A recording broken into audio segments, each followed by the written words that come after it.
Blog Talk Radio.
Ishakwe ivugira Washington DC, ikaba iri kuri murongo, ikaba ari ijwi ry'ishyaka ryacu, ishyaka Ishakwe Rwanda Freedom Movement.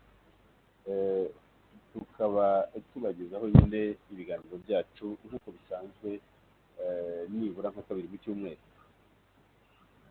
Uyu munsi rero turi kuwa kabiri, itariki 28 Mata mwaka wa 2020.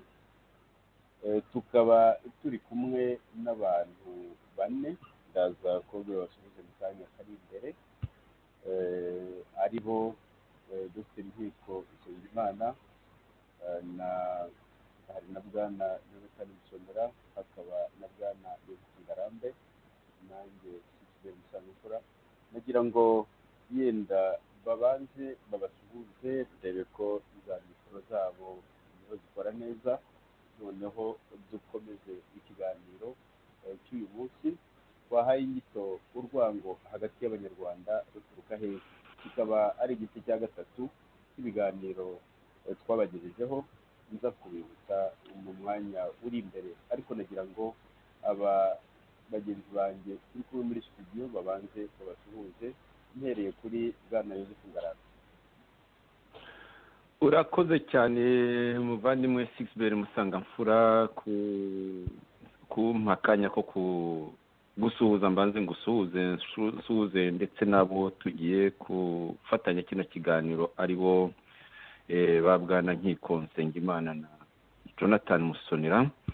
Mpeho kandi nshimira abakunzi ba Radio Ishakwe, mbasuhuza mbifuriza n'ibihe byiza no kudatsitara muri runo rugamba twashojwemo nako n'icyago cya coronavirus. Nagira ngo rero bose mbifurize igihe cyiza, mbifurize imbaraga nyinshi cyane n'amahirwe. Murakoze cyane Bwana Yozefu Ngarambe. Nibutse ko Bwana Yozefu Ngarambe ari umuyobozi wa Radio Ishakwe, akaba ari umwe mu bagize inama nkuru y'ishyaka Ishakwe Rwanda Freedom Movement. Nagira ngo Dr. Nkiko Nsengimana niba ari muri studio asuhuze abashyitsi. Ndabasuhuje, wiriwe Musangamfura. Komera Nkiko. Yego, ndagushuhuje kimwe n'abagenzi banjye Ngarambe na Musonera. Uraho Nkiko. Mukomere. Ubwo nkaba nishimiye iki kiganiro waduteguriye, ubwa gatatu twagitangiye rwango hagati y'abanyarwanda ruturuka hehe. Noneho ubwo ngubwo aba nizeye ko rwose tuza kugira ikiganiro, tuza kuganira tukareba, tukagusha ku ngingo abanyarwanda twese twumva rwose twari dukwiye kugeraho, kugira ngo abanyarwanda bakomeze biyubake, ariko nyine bubakira ku kuri, kandi ukuri kwa mbere n'aya mahano ya jenoside yabaye. Bikaba ngombwa cyakora ko tugomba kubyubakiraho, tukamenya ko ari amateka yacu, tukamenya n'inzira tugomba kubiha kugira ngo bizaduhe nyine wa mugani inzira y'ejo abanyarwanda dushobora kumva tuti noneho aho tubayeho turi abanyarwanda dutuje, turi abantu buri wese yubaha undi. Murakoze. murakoze cyane Dr. Nkiko Nsengimana. Nagira ngo nibutse abatwumva ko Dr. Nkiko Nsengimana ari umuyobozi, ari umukuru w'inama y'ubuyobozi bw'umuryango udaharanira inyungu witwa wawise mu cyongereza Rwanda Freedom Movement, twawise mu cyongereza Rwanda Truth Commission, nari nibeshye. Tukaba tubisobanura mu kinyarwanda ko ari ukuri ku maraso y'abanyarwanda yamenetse. Akaba nyine ari we muyobozi mukuru w'inama y'ubuyobozi bw'uwo muryango udaharanira inyungu. Nagira ngo mbwire bwana Jonathan Musonera, ari we mukuru wa Rwanda Truth Commission, umuyobozi mukuru nyine w'uwo muryango w'ukuri ku marorerwa wabaye mu Rwanda. Ndagira ngo asuhuze abatwumva niba ari muri murakoze muvandimwe Sixbert. Reka mbanze ngusuhuze. Uraho Sixbert? uraho urakomeye? Ndaho ndashima Imana. Reka mbonereho no gusuhuza abagenzi banjye, muvandimwe Nkiko na Joseph dufatanije muri iki kiganiro. Nsuhuze n'abadukurikiye bose ndetse n'abazumva iki kiganiro. Mbasuhuze kandi mbashimira ubufasha bwinshi bakomeje kuduha bwo kutwungura ibitekerezo mu biganiro tuba twatanze. Ibiba byagenze neza bakabishima, ibiba bitagenze neza bakatubwira aho dukwiye kugorora. Nkaba rero mbashimiye cyane kandi mbasaba kugira ngo bakomeze uwo murava wo gufatanya natwe mu bitekerezo no mu zindi nzira zose twiyemeje zo kuvugisha ukuri. Amahoro n'imigisha y'Imana bibane na buri wese muri iki kiganiro. Murakoze. urakoze bwana Jonathan Musonera. Ndagira ngo nibutse abatwumva ko turi kuri radiyo Ishaka, ijwi ry'ishyaka Rwanda Freedom Movement. Tukaba nyine turi kumwe, turi abantu bane muri iki kiganiro.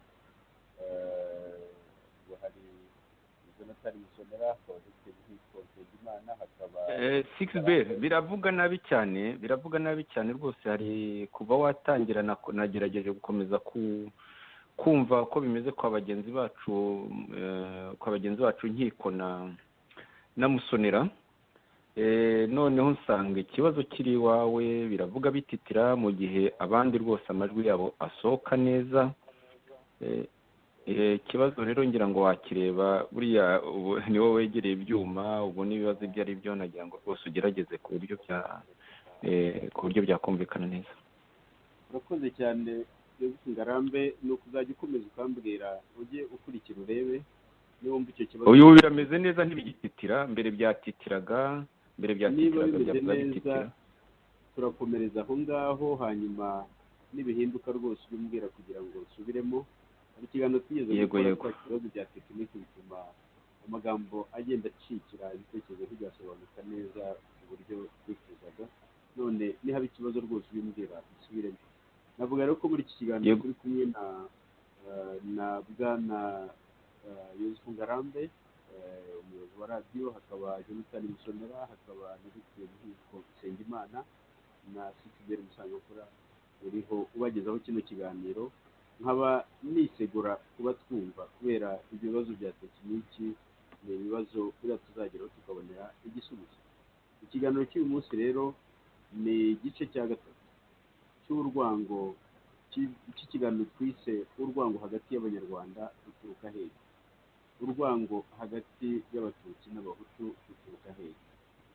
Ikiganiro cya mbere mu by'ukuri cyari gifite inyito itandukanye, cyabaye ku itariki 9 Mata umwaka w'2020. Icyo kiganiro kikaba cyari gifite inyito ese koko FPR-DMI yahagaritse jenoside irokora abatutsi? Tuza gukora ikindi kiganiro ku itariki 14 Mata umwaka wa 2020. Noneho nabwo iki kiganiro twakise nyine urwango hagati y'abahutu, urwango hagati y'abanyarwanda bahehe. Tuza kugisobanura nyine tuvuga ati urwango hagati y'abatutsi n'abahutu ruturuka hehe. Babanje kuvuga amateka y'iki kibazo guhera ku ngoma za cyami n'iza repubulika, ndetse twaganiriye n'ukuntu ubwoko bwagizwe ingazi zo gufata ubutegetsi, kubwimakaza no kubugundira. Ubwoko kandi bwagiye bugirwa nka rya tungo rimara urubanza igihe cyose ubutegetsi bwabaga bufite ibibazo. Nuko byakunze kugenda nyine ugasanga ubwoko buno buribasiwe kubera ko ubutegetsi bwabaga bushaka kurangiza ikibazo iki n'iki, noneho bukagira uburyo bushaka kurangazamo abaturage. Uyu munsi turaganira ku ruhare rw'intambara ya FPR-DMI Kagame kuri iki kibazo, uko FPR-DMI ishaka ko igihugu kimera, kimwe n'impamvu ikomeza guhembera politiki ya gatanya igamije guhora ihanganisha amoko mu gihugu. Kwibuka nk'uko FPR-DMI Kagame ibikoresha, usanga mu by'ukuri bigamije gucukura icyuho hagati y'abahutu n'abatutsi, kugoreka amateka no guhindanya isura yo mu bantu b'ubwoko bw'abahutu. Abatutsi batabona ibintu kimwe nayo, nabo n'ubu FPR-DMI Kagame nabo irabatoteza ndetse ikanabica. Biragaragara ko FPR-DMI Kagame yahisemo kubakira igihugu kuri iyi politiki ya gatanya inyuzamo ikita ndi umunyarwanda, kugira ngo abatutsi bacitse ku icumu babeshywe ko inyungu zabo zitaweho kandi ko ari bo byose bishingiye, naho abahutu n'abazabakomokaho bakitwa abicanyi n'abagome ubuziraherezo. Uru rwango ruzashira rute mu banyarwanda? Ndagira ngo nibutse ko turi kumwe nyine muri iki kiganiro na Dr. Nkiko Nsengimana na Bwana Jonathan Musonera na Joseph Ngarambe na Sixbert Musangukura ukibagezaho. Joseph Ngarambe, ndizera ko amajwi akomeje gusohoka neza. Mbere yuko ameze neza rwose. Niyo bimeze neza rubwo turakomeje, twizere ko ikibazo cya n'iki tuza kukibonera igisubizo. Nagira ngo muri iki kiganiro, kubera ko turacyari mu gihe cyo kwibuka, tukaba twunamiye abanyarwanda bishwe bazira ubwoko bwabo, baba ari abishwe muri 1994, baba ari n'abishwe kuva u Rwanda rwahangwa bazize ubwoko bwabo. Ndagira ngo tubunane, nkagira ngo rero muri iki kiganiro tube ariyo ingingo ya mbere duheraho, ingingo ijyanye no kwibuka, nk'uko nyine ndiho mvuga ukuntu FPR-DMI Kagame ibikoresha. Mu by'ukuri ugasanga bigamije gucukura icyuho hagati y'abahutu n'abatutsi. Nkaba ngira ngo mpe ijambo Dr. Nkiko Nsengimana abanze atuganirire kuri iki kibazo. Ubundi kwibuka ni ijambo nyine ry'ikinyarwanda, kwibuka ni iki byari bikwiye kubwira abantu? Ese kwibuka uko bikorwa uku nguku, uko leta ya FPR-DMI Kagame ibikora, nibyo kwibuka koko, cyangwa biragaragaza nyine ko hari umugambi wundi nawo tuza kuganira? Nagira ngo Dr. Nkiko Nsengimana ufate ijambo. Urakoze Musangafura. Ubwo ndagira ngo vugaho amagambo make kugira ngo dukomeze dusangire ijambo twese, buri wese yungura undi ibitekerezo. Ariko ubwo nagira ngo mvuge cya mbere nyine kwibuka koko ni ikintu ikinyarwanda kikubwira ngo ibuka abantu bapfuye bazira ubwoko bwabo, bazira icyo bari cyo. Ni ukwibuka, ni ukubyemera, si ukwibuka gusa ariko ni no kubyemera. Abo bantu bazize bazize ubwoko bwabo, bazize ibyo bemera, bazize niba bafite n'ukwemera kwabo mu idini.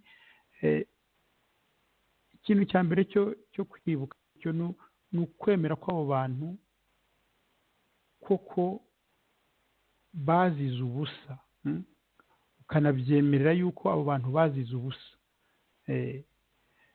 kubera yuko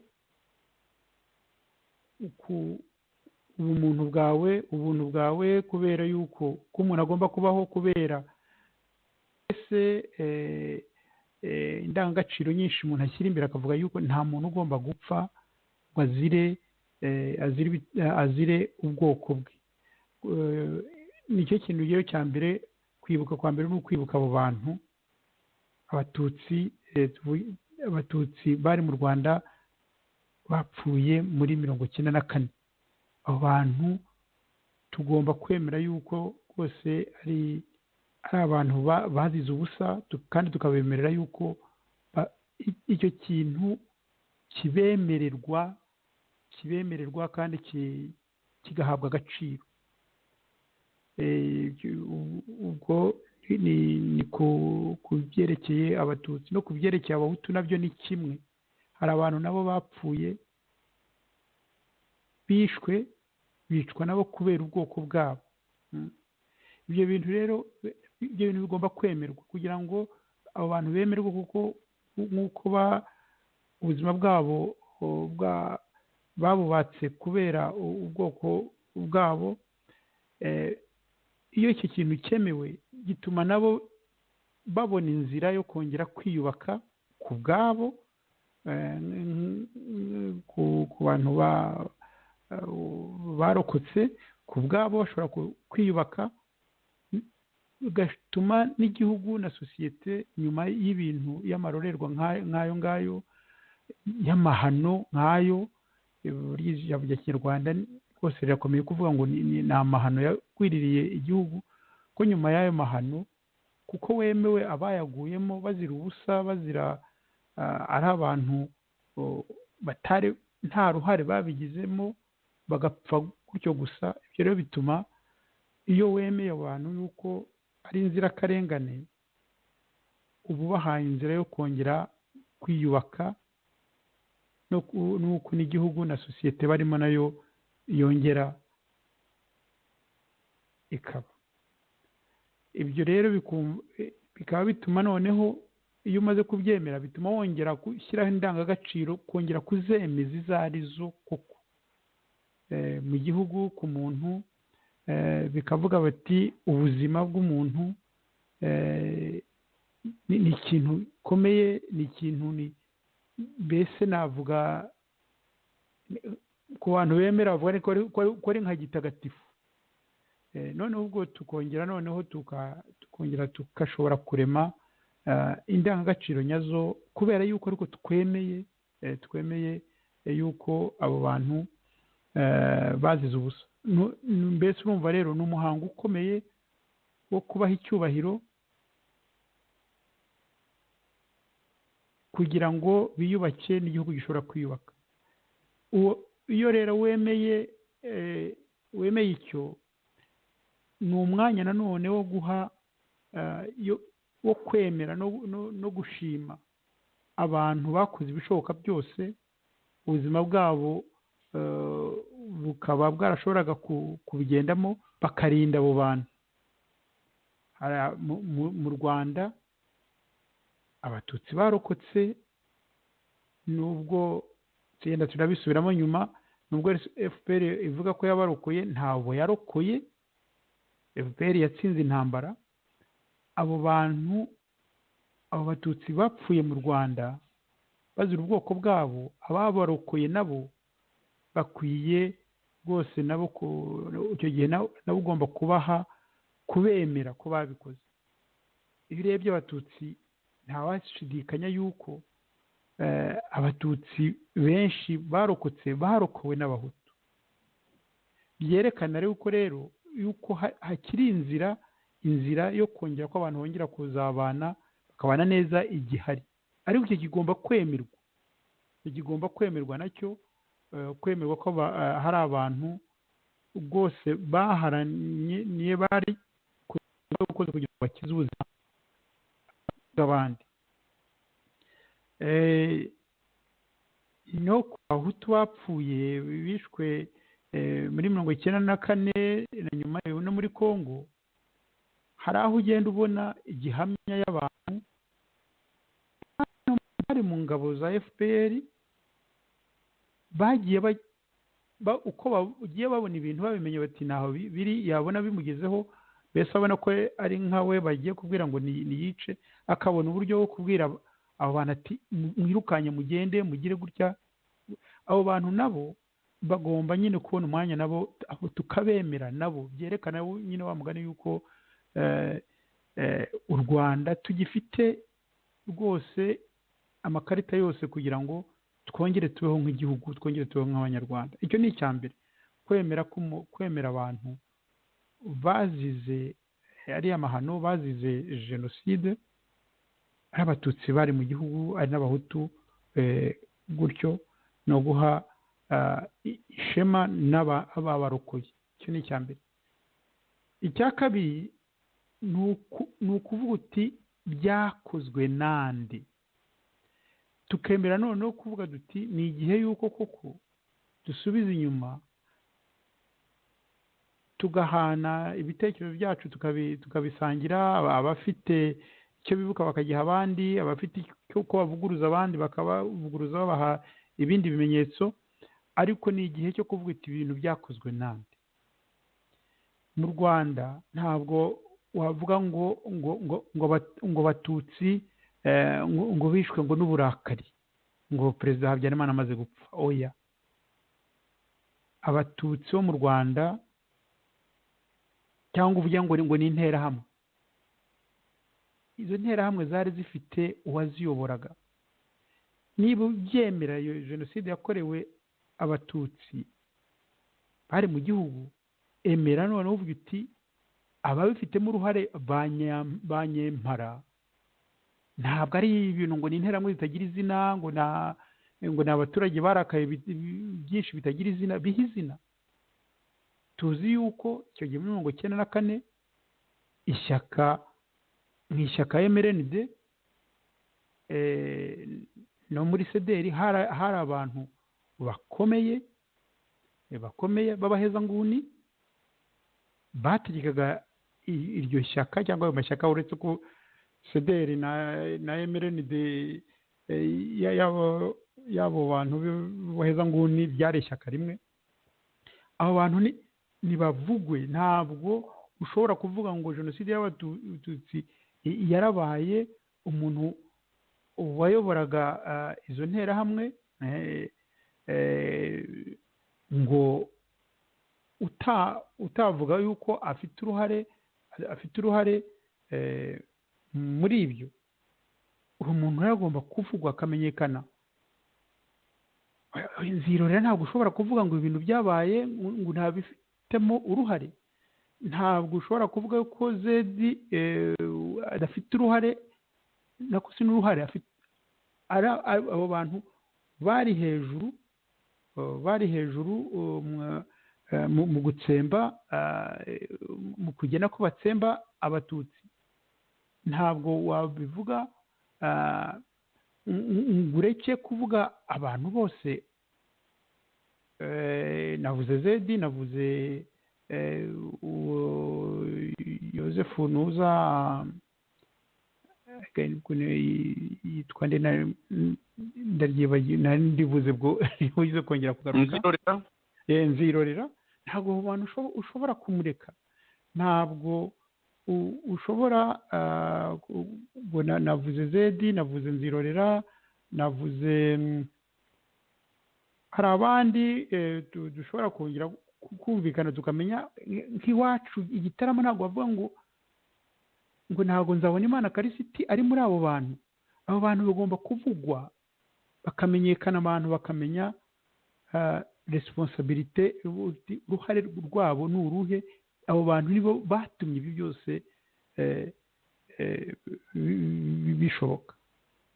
Ntabwo ushobora kuvuga ngo bagusura ngo yari ari aho ngaho gusa, uzi ibintu ubutegetsi yari afite, uzi ukuntu yikumaga uko ashaka.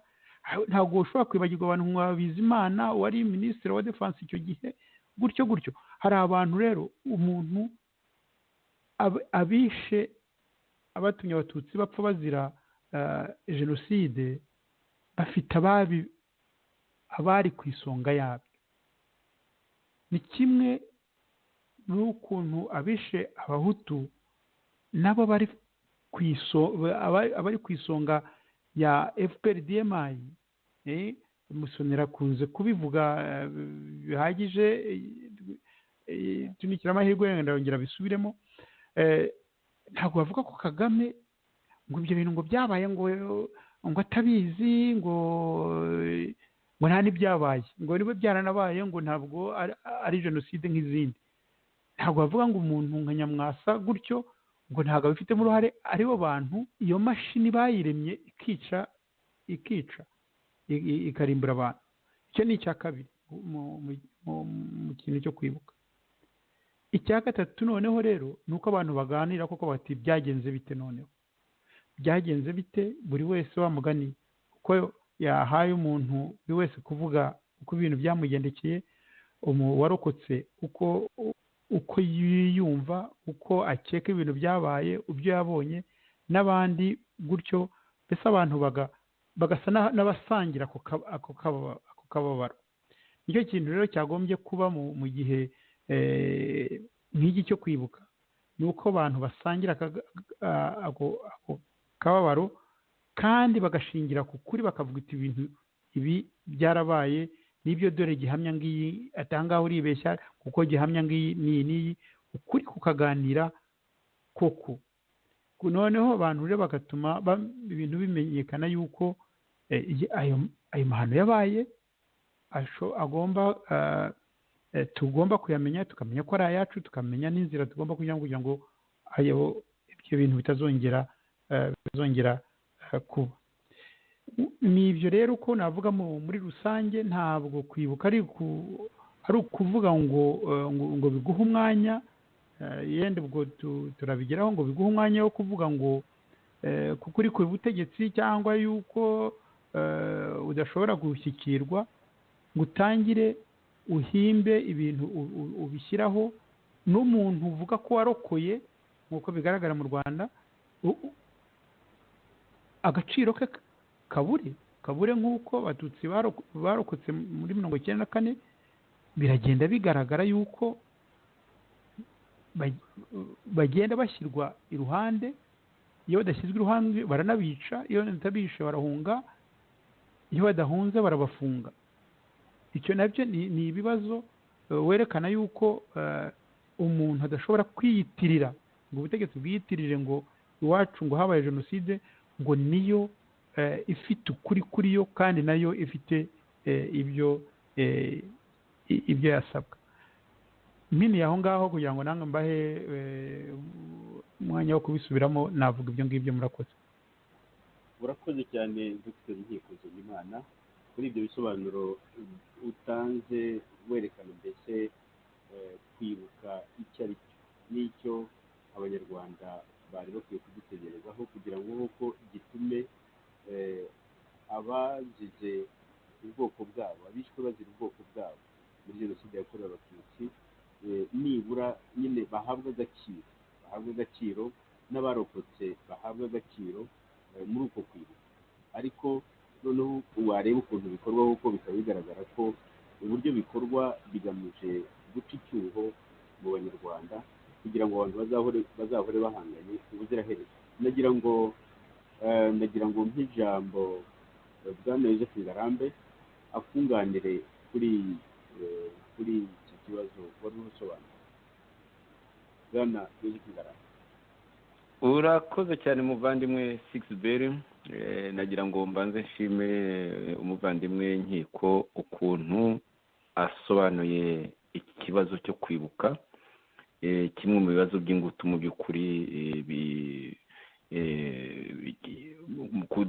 kigomba gukemurwa, kitakemurwa kigakomeza kuba kizabangamira ubwiyunge bw'abanyarwanda, ukwiyubaka kwabo ndetse no kubaka u Rwanda, kuko ntabwo ushobora kubakira u Rwanda ku ivangura. Hari ivangura, hari ipfobya, kuko uko kwibuka koko kuriho ku nyungu za politiki nk'uko inkiko amaze kwivuga, nk'uko natwe tutahumye kubivuga mu biganiro bishize ku munsi twiyemeje kubitindaho.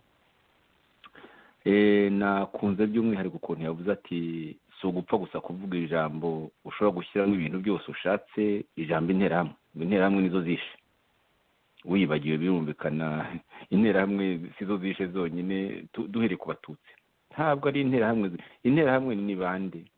Interahamwe zatangiye ari urubyiruko rwa MRND-CDR, ariko nyuma yo gutsemba mu mashyaka abayobozi bayo, amashyaka yarahanganye na MRND-CDR, gutsemba abayobozi bo muri MDR, batari MDR Power, gutsemba cyane cyane abo muri PSD, kuko barabamaze bose. Navuga ingero: Perezida Nzamurambaho, Perezida Nzamurambaho, Vice Perezida bari babiri, Ngango Felicien na Gafaranga Theoneste n'abandi mu kubica.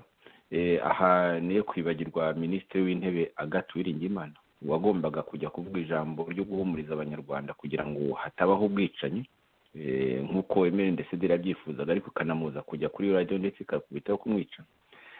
Ibyo bintu byose rero kutibuka abo ngabo, ngo ubanze ushyire uvugisha ukuri kose, ukavuga gusa ngo interahamwe zishe aba ngaba. Ntabwo ari interahamwe zagiye kwica abo ba Uwiringiyimana Agathe cyangwa ba Nzamurambaho, Ngango na Gafaranga, tutibagiwe na ba Minisitiri Rucogoza n'abandi. Ntabwo ari interahamwe zagiye kubica, bishwe n'igisirikare, by'umwihariko igisirikare cyari kirinze Perezida Habyarimana, aricyo twitaga garde présidentielle, abajepe. Abo bantu bakoze amahano muri Kigali bica abo bayobozi bagombye guhagarika jenoside, ndetse n'ahandi mu gihugu bagiye baba ku isonga mu kujya gufasha interahamwe. Interahamwe nanjye iryo jambo ndarikoresha, ariko izo interahamwe mu minsi mike bamaze kwica abo bayobozi, interahamwe zaje kwiyongera, zaje rwose gutubuka naho zitabaga ziba nyinshi, kuko bigaruriye urubyiruko. MRND-CDR yigaruriye urubyiruko rwa za PSD, urubyiruko rwa MDR itari Power.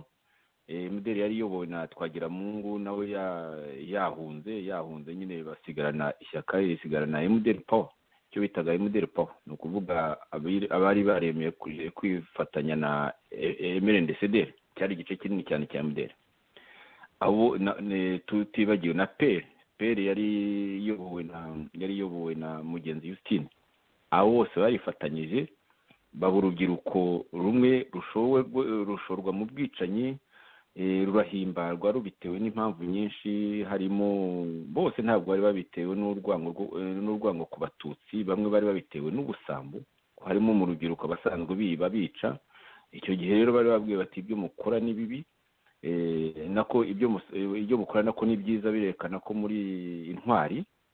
Baba intwari mu gukora amahano, barayakora kuko ku mpamvu z'ubusambo, ku mpamvu z'irari z'ibintu byinshi, ku mpamvu zo kurarikira gukora amahano nko gufata abagore ku ngufu n'ibindi.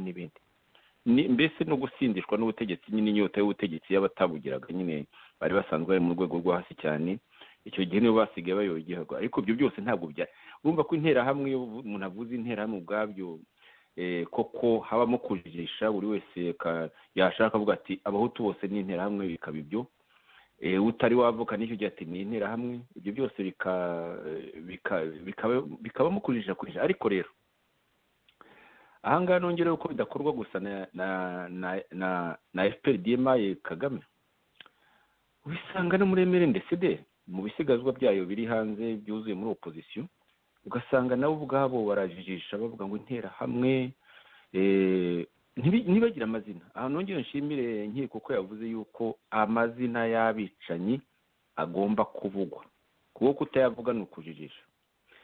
ukavuga abo banzirorera mu rwego rw'abasivile bakoze amahano nzirore ku isonga cyane, ukavuga abo banzabona imana nzirorera muri za ariko ni mu rwego rw'igihugu ntawatishe uhereye za Kigali ko niwabo mu Ruhengeri, ugafata banzabona imana bishe muri za Gitarama ariko ntiwavuga ko ariho honyine kuko ari muri leta yica, ukavuga babagosora abo ngabo bagosora were ku isonga mu rwego rwa gisirikare, ni inkorashyano nkuru, utibagiwe hasi ndi ku bwabo muri za Butare, ndetse n'abagiye babiba urwango bakoresheje ubumenyi bari bafite by'umwihariko itangazamakuru nka ba Ferdinand Nahimana. Abo bose rwose ni ngombwa kubavuga amazina. Icyo gihe rero turacyari mu twibuka abishwe bazize MRND-CDR. Muri ibyo ngibyo nabyo ntawakwibagirwa yuko harimo abagerageje gukoma imbarutso y'ubwo bwicanyi, kuko bari abo ngabo muri MRND-CDR birirwaga bavuga ko nihagira igikoma bazamara abatutsi, abandi nabo babikora bazi neza ko bazamara abatutsi, bidasobanuye ariko ko uko gukoma imbarutso bigomba gutuma abantu bihutira nk'uko tubibona muri MRND-CDR yo muri opposition, ko batagomba kwihutira kuvuga ngo byose ngo byakozwe na FPRDMI Kagame, ntukuvuga abatutsi mu myumvire yabo, bakanibagirwa ndetse ku bintu nabyo bibabaje, bakibagirwa na FPRDMI yindi yavukiye muri opposition, FPRDMI Kayumba. Abo bose rero byarishe bakarabye amaraso, tugomba kubavuga ko bari tukabavuga neza rwose tutajya ku mpande, kuko nibyo byonyine byazaca gukora ikintu cya globalization cyo kuvuga ngo abahutu bose barishe, nk'uko FPRDMI Kagame ibivuga, ngo cyangwa se ngo abatutsi bose ngo ni abacikacumu cyangwa n'inzirakarengane, bibagije ko harimo abatutsi bo muri FPRDMI Kagame. Ubu ngubu niyo nyiri kuko iya Kayumba yo yagiye ku mpande, bashaka kujijisha bibagiza ko hari FPRDMI yatsembye abatutsi, haba mu mashyamba bagitangira bakiyoboka bamwe bahunga MRND-CDR, haba mu rugamba, haba na nyuma yaho n'ubu irakica abatutsi, by'umwihariko abatutsi bacitse ku icumu, abatemera ibinyoma byayo. Aha twavuga uwo tugomba kwibuka baherutse guhitana hashize amezi abiri arenze gato, Bwana Kizito Mihigo, rwose utazibagirana, wagombye kuba intangarugero, ariko usanga buri wese ashaka kuvuga ngo uyu muntu ngo rwose turamukunda, bakamukunda, ariko ibitekerezo byo ugasanga bahabanye nabyo. Ntizimbye mu magambo rero ndumva nabandekeye aho ngaho, ariko cyo kindi ngomba kwibutsa n'intwaro zikunze gukoreshwa, uretse uku kujirisha ku mateka, harimo no kubikamwo abantu ubwoba, usanga muri izo za MRND-CDR ndetse na FPRDMI. Ugasanga FPRDMI nyine iri ku ngoma muri kino gihe, FPRDMI Kagame irumvisha abatutsi yuko ibagize ko yabarokoye, kwibagize ko iramutse itariho abatutsi bashira, ari nako ibwira abahutu nyine ikandamije mu Rwanda, ibabwira iti turamutse tutariho abatutsi bakwihorera, ni ukuvuga abacikacumu, bakanabeshyerwa nk'aho aribo bagiye, kenshi bakunze no kubagerekaho ibyaha. Murakoze rero, reka mbene cyangwa urakoze cyane Bwana Ngarambe. Ndagira ngo nkunganire gato mbere y'uko mpa ijambo Bwana Jonathan Musonera, twamuniganye ijambo kuva twatangira ikiganiro ntabwo aragira icyo avuga, ariko nagira nkunganireho gatoya, ntabwo nzitinana kugira ngo Musonera nawe ashobore kugira icyo avuga. Koko abantu bakunze kuvuga ngo jenoside yakorewe abatutsi yakozwe n'interahamwe, ugasanga barasa nk'aho bavuga ko interahamwe ari nk'ibintu byaturutse ku yindi si itari iyi dutuyemo, bikaza bikikubita aho ngaho bigakora jenoside y'abatutsi, bikabica bikoma, noneho bikongera bikarigita. Ugasanga abantu bibagirwa uruhare rukomeye cyane rwa leta. Ubwicanyi buba mu gihugu, kenshi ubwicanyi nka buriya bwamaze n'igihe kingana kuriya, ubwicanyi bwagiye buhiga abatutsi hirya no hino mu gihugu. Ubwicanyi nka buriya leta ihari iramutse iburwanije ntabwo bwaba, igisirikare gihari kiramutse kiburwanije ntabwo bwaba. Leta rero icyo nyishinga cya mbere gikomeye kandi nayo yari ifite n'inshingano yo kugira ngo imenye abaturage bose n'abarengere n'abarwaneho, iyo leta mu by'ukuri uruhare rwayo rurakomeye ruri ku isonga, kubera yuko iyo leta niyo haza kuba hari n'ibimanuka biturutse he bikaza bije gukora jenoside, ibyo bimanuka iyo leta ihangana nabyo, leta ikabwira abaturage iti nimwirinde ntimujye muri ubwo bwicanyi, leta ikagira imvugo nk'iyo ngiyo, icyo gihe ubwo bwicanyi niyo bwari kuba ntabwo bwari kugira ngo bukwire igihugu cyose bugire ubukana nk'ubwo bwagize mu gihugu, ku buryo rero kwirirwa abantu bashakisha uruhare rw'aba n'aba cyangwa se bavuga bati ni interahamwe bakibagirwa ko leta ntabwo ari ikintu kiri aho gusa ngo abantu bafate ibyubahiro ngo ni ba minisitiri ni ba perezida n'ibi bafite inshingano mu gihugu bagomba kugira. Muri izo nshingano harimo icyo kintu cyo kurengera abaturage kugira ngo abaturage batarengana ngo bicwe nk'ibimonyo gutya. Icyo rero navuga ni uko ntatinana ijambo, ni uko n'ahantu abaturage banze kwica, kuko hari aho abaturage banze kwica baravuga bati ntabwo nyine, hari abaturage b'abahutu babuze bati ubwicanyi ntabwo turi bubujyemo ngo twice abaturanyi bacu, twice abavandimwe bacu, ntabwo turi bubikore. Abaturage bari bategereje ko leta ibatabara kugira ngo ahari hageze n'izo nterahamwe cyangwa ahari hageze n'abandi bantu babicanyi, kugira ngo abaturage bakomeje kubahagarara imbere bati abantu ntabwo mubica, ntimutwicana abantu ntibishoboka, kugira ngo leta ibatabare cyangwa igisirikare kibatabare.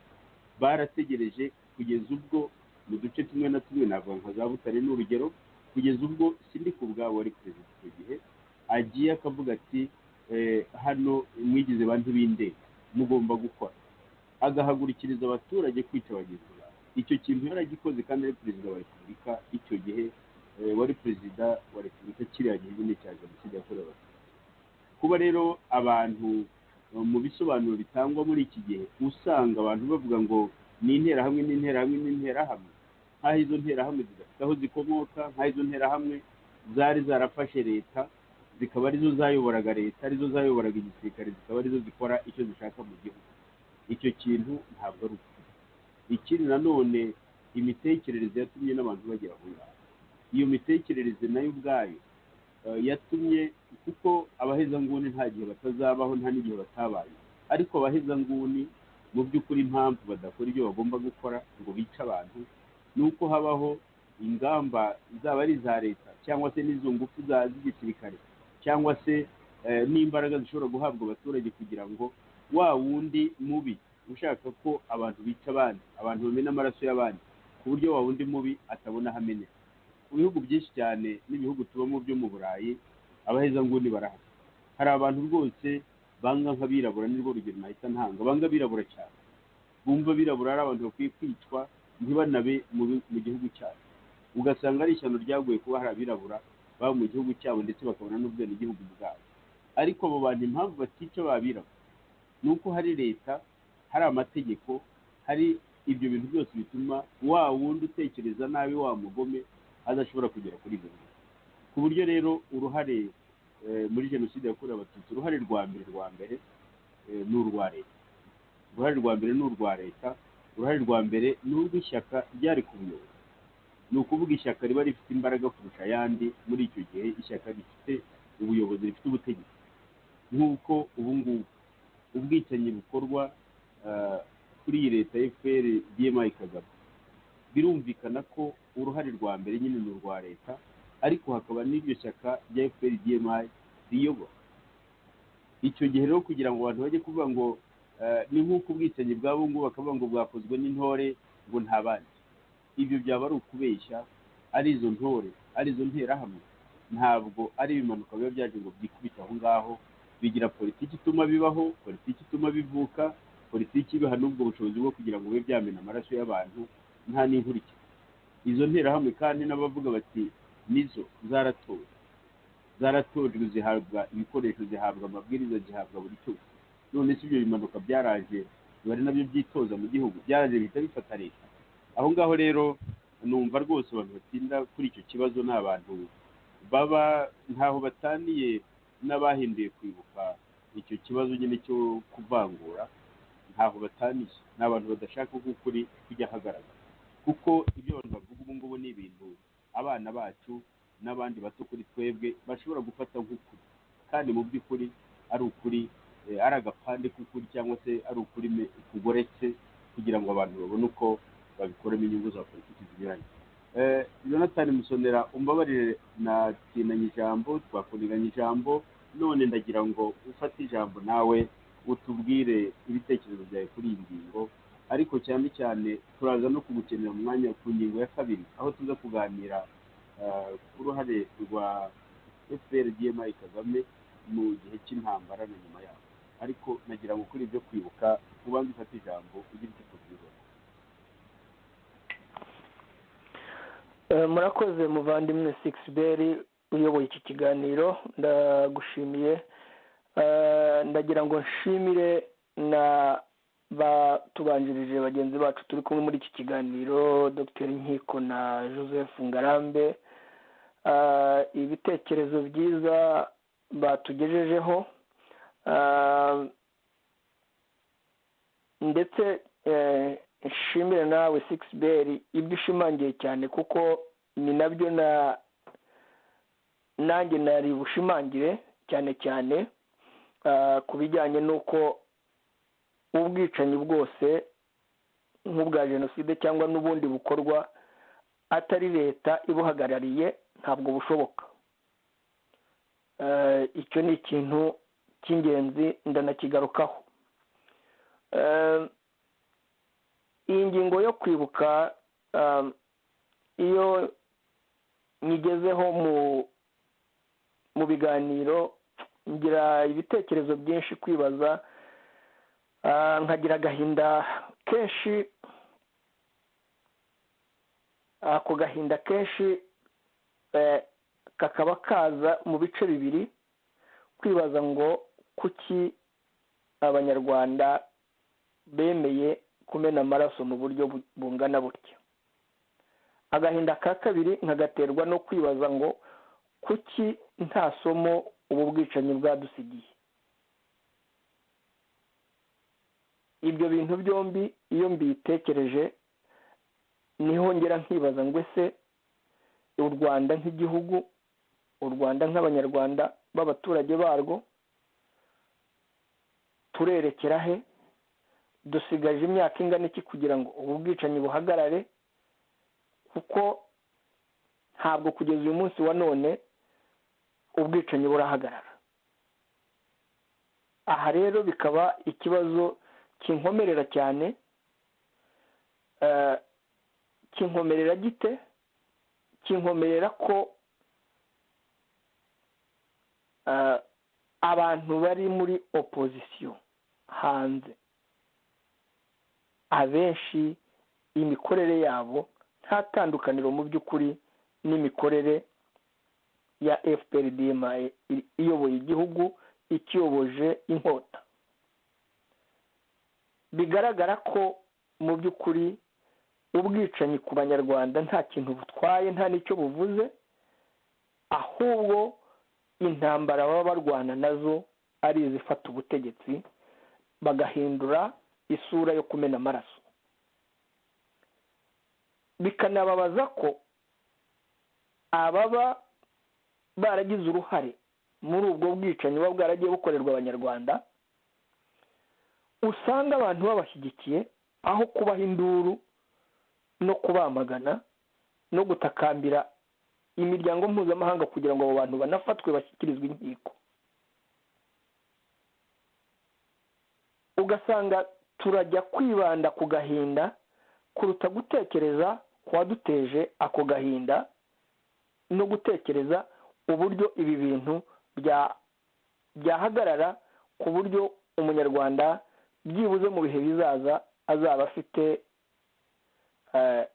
ubuzima butikanga umuhoro cyangwa ifuni cyangwa imbunda cyangwa ikindi gikoresho icyo ari cyo cyose kimubuza ubuzima. Kwibuka byo ni ngombwa kuko ni agahinda kacu biduha guha agaciro inzirakarengane zose zazize uko zavutse mu buryo bumwe cyangwa ubundi, ndetse n'isomo ku wagize uruhare uwo ari we wese muri ubwo bwicanyi aba akwiye kwiga kugira ngo amenye ko uwakoze ayo mahano wese yakoze nabi. ntibibe ahubwo no gufungwa gusa cyangwa guhanwa gusa, ariko noneho hakabaho n'inzira yo kwigisha no kugarura abantu mu bumuntu, kugira ngo byibuze igihugu cyo kuzahora kirimo amarira n'imiborogo. akenshi njya numva ibiganiro bitandukanye ku bantu bari muri opozisiyo, nkashakisha itandukaniro n'ibiganiro numva byo muri FPR-DMI Kagame, aho igenda ikoresha ari amashami yagiye ishyiraho ya Ibuka, ya CNRG n'indi miryango bakoresha nk'intwaro, babeshya ngo ni nirengera abacikacumu, kandi mu by'ukuri abacikacumu barashize babica amanywa nijoro. iyo miryango ntigire n'ikivuga, ngira ngo nk'uko Joseph yari amaze kubivuga, mwanabibonye mu by'ukuri, mwabibonye ku rupfu rwa Kizito Mihigo ko iyi miryango nta na hamwe yigeze inamuvugaho, yigeze inababazwa n'urupfu rwe. nicyo kikwereka ko iriya miryango ni DMI, ntabwo ari imiryango mu by'ukuri ihagarariye abacikacumu. ibyo turabizi. ikibabaza rero kinateye ubwoba ni ukumva mu by'ukuri abantu bicara ku maradiyo hanze aha kuri interinete, ukumva barahakana jenoside yakorewe abatutsi, ngo iyo jenoside ntiyigeze itegurwa, ngo iyo jenoside ngo nta bimenyetso bihari. ugasanga baratanga inyigisho mu by'ukuri zihembera urwango, cyane cyane urwango rugishingiye ku bwoko. ukibaza ute se aba bantu uwabaha igihugu niki barusha Kagame? niba kugeza uyu munsi none hari abantu bacyumva ngo jenoside yakorewe abatutsi ngo ntabwo yateguwe, none se jenoside irategurwa igashyirwa mu nyandiko bakabishyira mu bitabo? jenoside itangira gutegurwa iyo utangiye kwigisha urwango hagati y'amoko y'abaturage bawe, iyo watangiye gushyiraho imitwe nk'iyo mitwe y'interahamwe, ugenda uyigisha imyitwarire ya gisirikare, ukayiha imbunda, ukayiha n'ibindi bikoresho. ntabwo ari ibintu bimanuka ngo byikubite hasi. ibyo ni ibikorwa bikorwa n'ababa bayoboye igihugu, harimo igisirikare, igipolisi, gendarmerie, inzego z'umutekano. ibyo byose biba ari amashami ya leta, kandi abayoboye iyo leta nibo baba bagize iyi mitwe ikwiye kurinda abaturage. ntabwo ushobora kwibaza ukuntu, ngaruke ku kibazo nkunda kugarukaho, 85% bashobora kwirara muri 14% ngo babarimbure aho kubarinda. mu by'ukuri abaturage basanzwe babana, nta kibazo babaga bafite, ariko iyo hagize ikibazo leta igirana n'abayirwanya, ugasanga icyo kibazo bakijyanye mu baturage basanzwe bariciwe n'inzara, bariciwe na za malariya na bwaki, bakabigisha urwango rwo kuvuga ngo mubice mutware ibintu byabo, bene wabo baraje, bagiye kubasubiza mu bukoroni, bagiye kubasubiza ku kiboko na shiku, ibintu by'amagambo y'inzangano ari mu mateka yacu. ibi bintu rero dukwiye kubyamagana, cyane cyane abari muri opposition hanze, n'abitwara batyo muri opposition dukwiye guhagarara ku kuri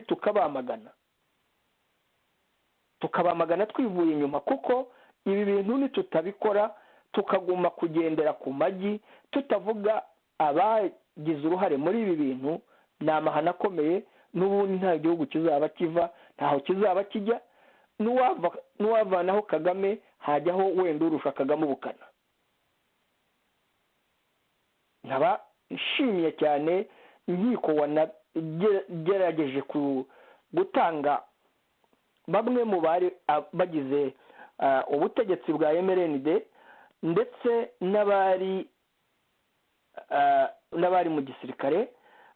Urwo rutonde nkaba rwose nsaba ko tuzafatanya n'abantu bashaka kuvugisha ukuri hirya no hino, haba mu mashyaka cyangwa mu miryango yigenga, tukazakora urwo rutonde tukarushyira ahagaragara, nk'uko tuvuga bamwe mu bari ku rutonde rw'abakoze jenoside y'abahutu mu gisirikare cya FPR cyangwa cya APR. Nkaba mu by'ukuri nashishikariza buri wese wumva iki kiganiro ndetse wumva hari igishobora gushoboka ko ibintu byahinduka, abanyarwanda bakazagira agahenge ko kubana mu mahoro, ko akwiye kwitabira kuvugisha ukuri no kugaragaza aka kaga, ukuri kuri aka kaga kagwiriye abanyarwanda ku mpande zombi, dore ko abatwa bo barengana akenshi ari twe abahutu n'abatutsi tubashora muri aka kavuyo k'ubugizi bwa nabi. Kwibuka rero mu by'ukuri icyo nkunda kugarukaho nanone, ntawe dukwiye kubisabira uburenganzira, kuko kwibuka ni agahinda, ni akababaro, ni amarira kuri buri wese wabuze umuntu we, cyane cyane amubujijwe n'uwamuvukije ubuzima. Ntawe tuzabisaba, yaba ari abatutsi, yaba ari abahutu, yaba ari abatwa. Ntabwo tuzabisaba leta cyangwa undi muntu uwo ari we wese, kuko kwibuka ni uburenganzira bwacu. Ni nayo mpamvu mu by'ukuri mubona hanze hano muri opozisiyo kwibuka byababereye ikibazo gikomeye. Kubera iki? Kubera ko imikorere yabo abenshi muri bo usanga iteye nk'imikorere ya FPR-DMI Kagame. Ugasanga ntibumvikana ku kibazo cyo kwibuka. Kubera iki? Kubera ko ntibazi impamvu. Nta nubwo baba bakwiye kucyumvikanaho, kuko kwibuka ni uburenganzira bwa buri wese. Baba bakwiye kwicara ahubwo bagategura ni buryo ki twafata aba bantu mu mugongo, twabashyira hamwe kugira ngo baririre ababo, tubahe ako kanya ko kuvuga ibyababayeho, kuruta kwicara ngo murajya impaka ngo aba ntiduhuje, ngo ibindi byakozwe mu buryo buhuje. None se uburyo buhura ni ubumeze bute mu kwica? Waba warazize umupanga, waba warazize ifuni, waba warazize isasu, umuntu aguhora ukuri uko Imana yakuremye. Kuki tugomba kujya mu mpaka z'uburyo cyangwa n'ibikoresho byakoreshejwe mu kwica abantu bacu? Dukwiye gushyira hamwe, buri munyarwanda wese agaha undi agahenge, akishyira mu mwanya we, akumva akababaro ke n'undi akumva ke. Icyo gihe bizaduha uburyo bwiza bwo kwibuka abacu no kubunamira no kuvugisha kwa kuri kwagiye kubura muri iyi mibereho yose. Ikindi ni uko abanyarwanda tujye twibuka ko turi abantu bemera Imana kandi dufite umuco umwe uduhuje. Ntabwo u Rwanda rufite umuco w'ubwoko ubu n'ubu cyangwa ubu n'ubu. Ni umuco w'abanyarwanda, ni igihugu cy'abanyarwanda, kandi Imana yaduhaye igihugu cyiza, iduha kuba abantu. Ni ngombwa ko dukwiye kubaha Imana, tukubaha n'ibiremwa byayo. Naba ngusubije ijambo kugira ngo tujye ku ngingo ya kabiri. Murakoze. urakoze cyane Jonathan Musonera. Hari mbere y'uko tujya ku ngingo ya kabiri ndagira ngo wenda dufate nk'iminota nk'icumi, ni ukuvuga buri wese aravuga nk'iminota yenda nk'ibiri cyangwa se gutyo, kugira ngo turebe ukuntu mu by'ukuri kwibuka uko biriho bikoreshwa muri iki gihe n'ingaruka bishobora kugira kuri umuryango nyarwanda. Ndibuka nahoze mbese numva ibiganiro byagiye bihita cyangwa byanahise hirya, nibuka nka nkiko Dr Nkiko Nsengimana ukuntu yavuga ati ku kibazo cya jenoside mu by'ukuri ni ikibazo gikomeye cyane, ariko iyo urebye n'agaciro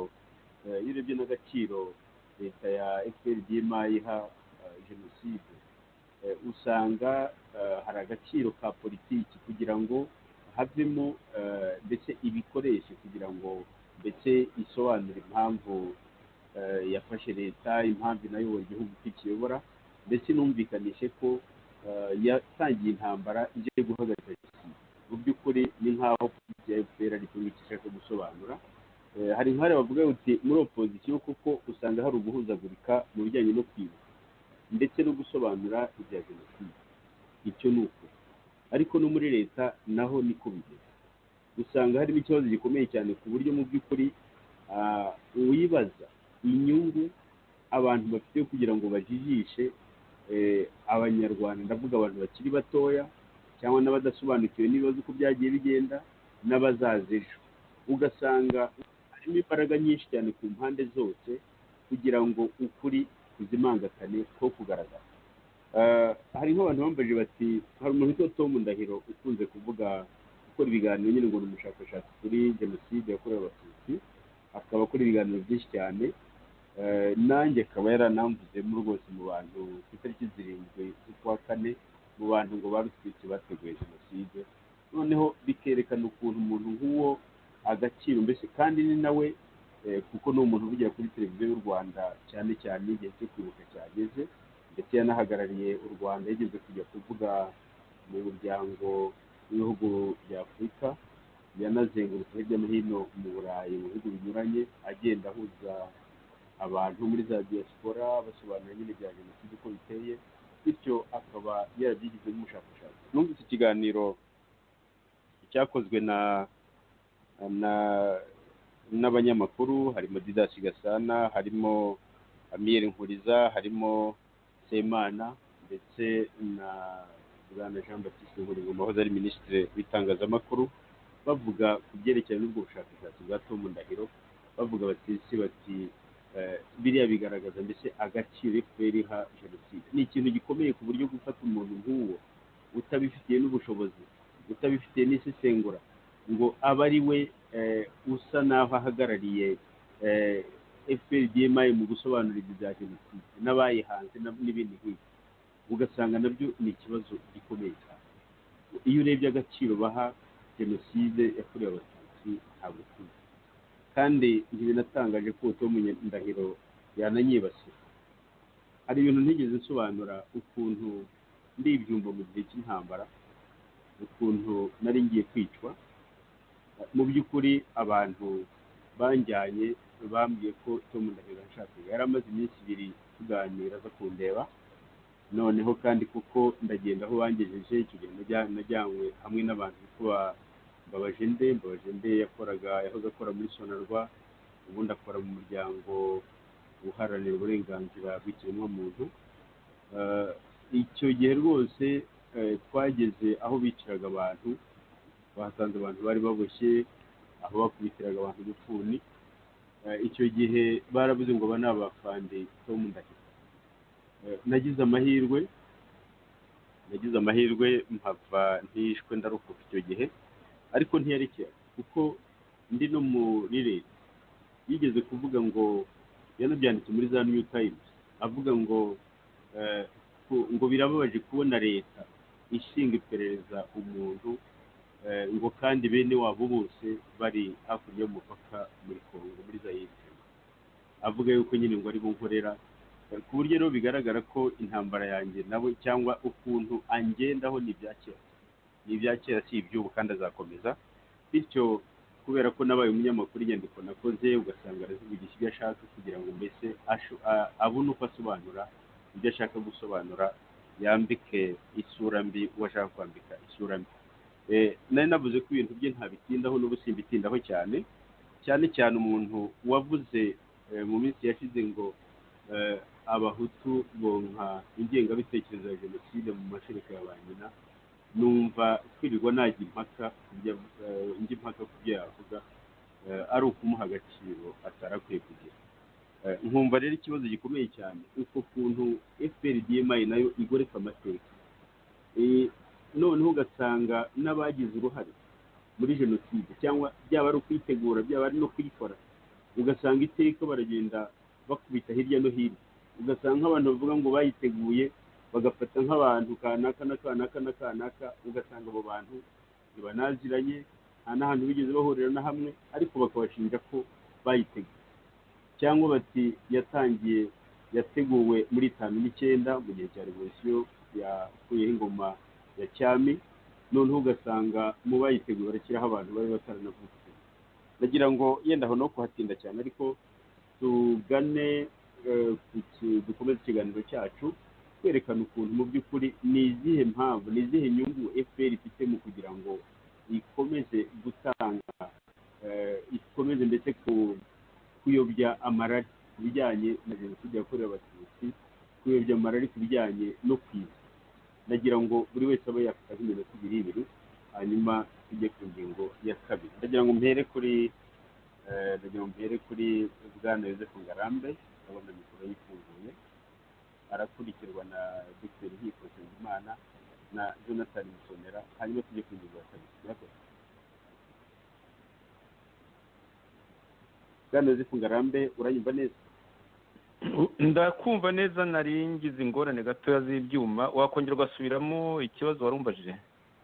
Nari mvuze ngo tungurane ibitekerezo ku bijyanye n'impamvu FPR-DMI Kagame ikomeje kugoreka amateka ajyanye na jenoside yakorewe abatutsi, ndetse igaha n'iriya sura yo guca icyuho mu banyarwanda, mbese igaha kwibuka isura yo guca icyuho hagati y'abanyarwanda, hagati y'abahutu n'abatutsi, kugira ngo mu by'ukuri bazakomeze bahore bahanganye ubuziraherezo.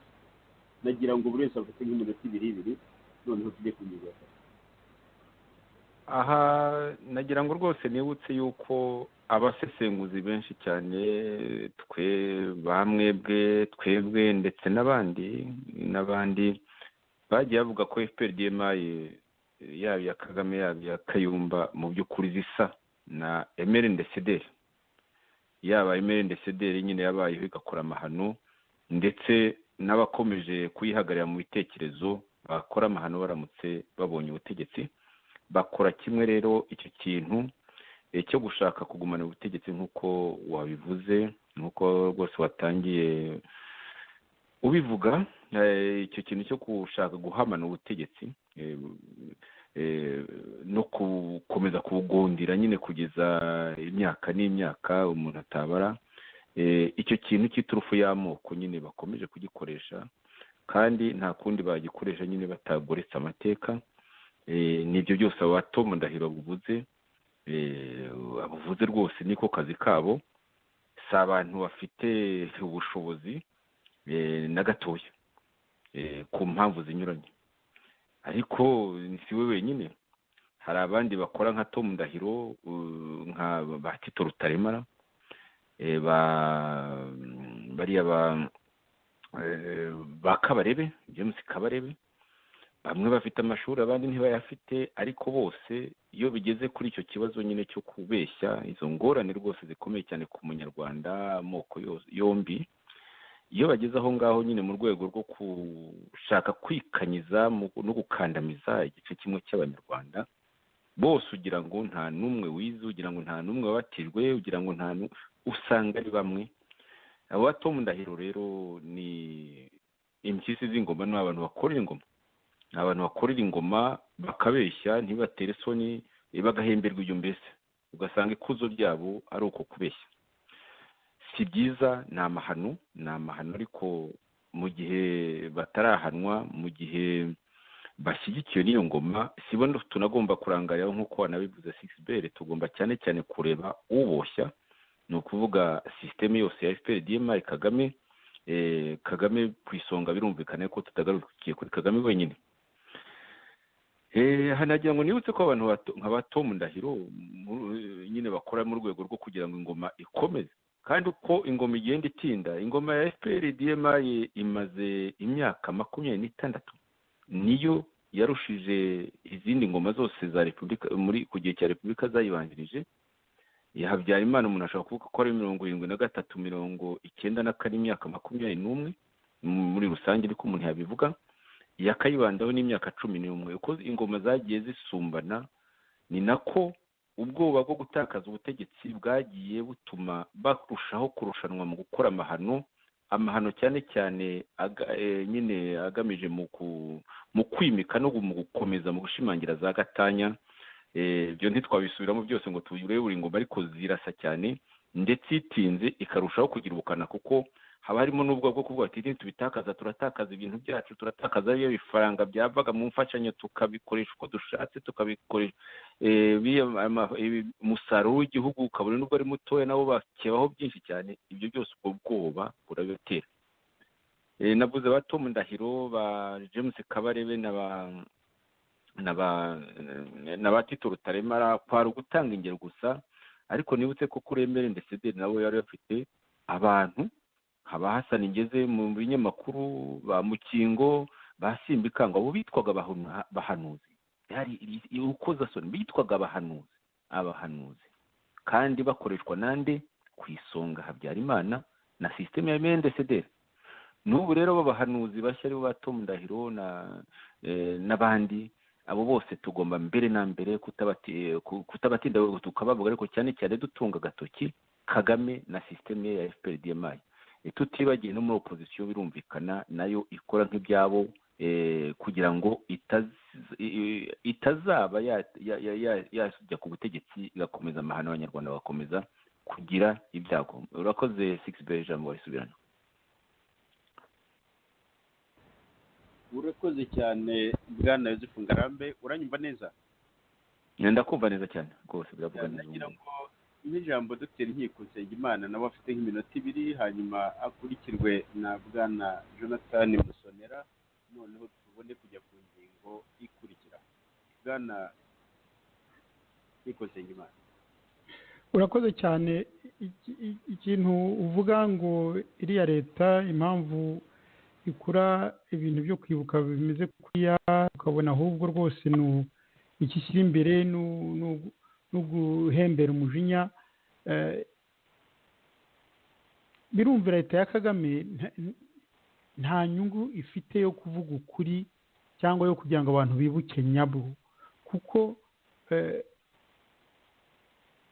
no kugira ngo banavuge nk'uko nahoze mvuga nti kwibuka abishwe, kwibuka wa mugani no guha umwanya abarokotse kuvuga ibyabagendeyeho byababayeho, ntabwo ingoma ya Kagame bishobora, kuko izi ko ifite uruhare mu bwicanyi tuvuge bw'abahutu.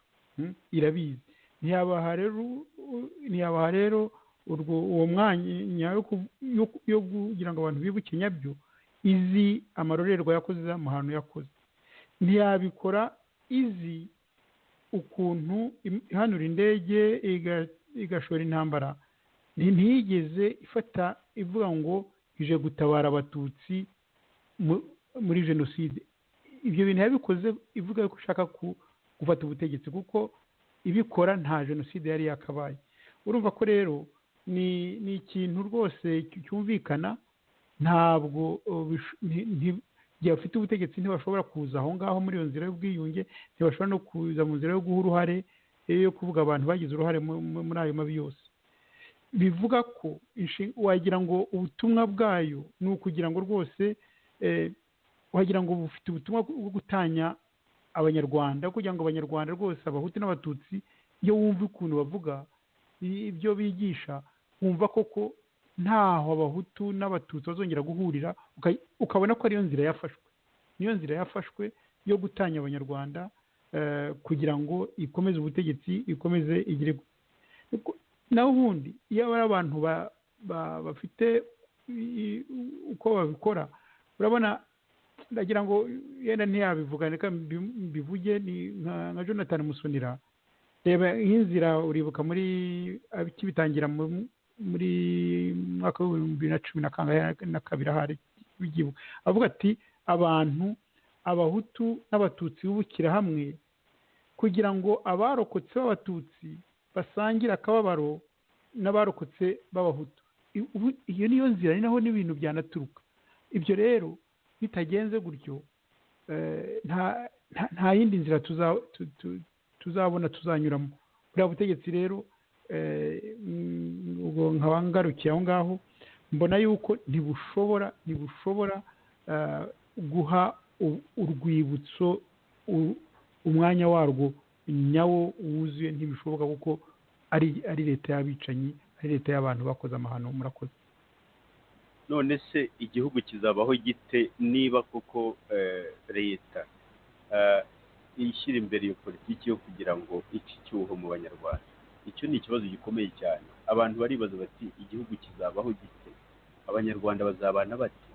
Ni ukuvuga yuko ufite ubutegetsi azajya ashaka ibitwaro bya rutura n'ibya kirimbuzi byose bishoboka kugira ngo mbese kugira ngo abanyarwanda ari mu bundi bwoko batazabusunutsaho amazuru cyangwa batagira n'ijambo bavuga.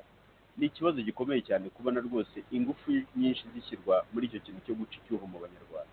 Nagira ngo Jonathan Musonera afate ijambo nawe agira icyo atubwira kuri iyi ngingo, noneho tugende dusatira ingingo ya kabiri. Murakoze nanone umuvandimwe Sixbert, nanone nshimire bagenzi banjye bamaze gusobanura neza kuri iyi ngingo nanone tukiriho yo kwibuka. Ariko impamvu mu by'ukuri nyamukuru ikomeye ku bijyanye na jenoside, urebye jenoside n'iryo buye ry'ifatizo cyangwa se inkingi ya mwamba y'ubutegetsi bwa FPR-DMI nibwo yubakiyeho. Ubwo butegetsi bucuruza jenoside bukayigira ikintu kimeze nka bizinesi yo kwereka abazungu cyangwa se imiryango mpuzamahanga itera inkunga agatsiko ka FPR-DMI. Ni nayo mpamvu ugize icyo avuga wese kuri jenoside bamugira upfobya jenoside, ukabona amategeko bakorera icyaha cya jenoside usanga mbega ari nko gufata abahutu kubashyira nko muri prison y'icyo cyaha cya jenoside. Ari nayo mpamvu mubona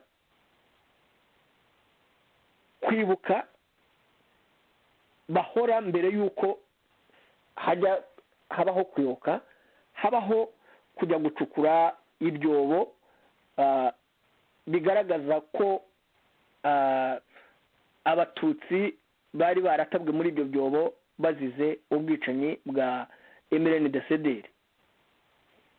Ari naho ibyo byobo bacukura ibyinshi ikinabigwereka nyine ko ari ubucuruzi bwa jenoside. Ibyo byobo byinshi birimwo abahutu.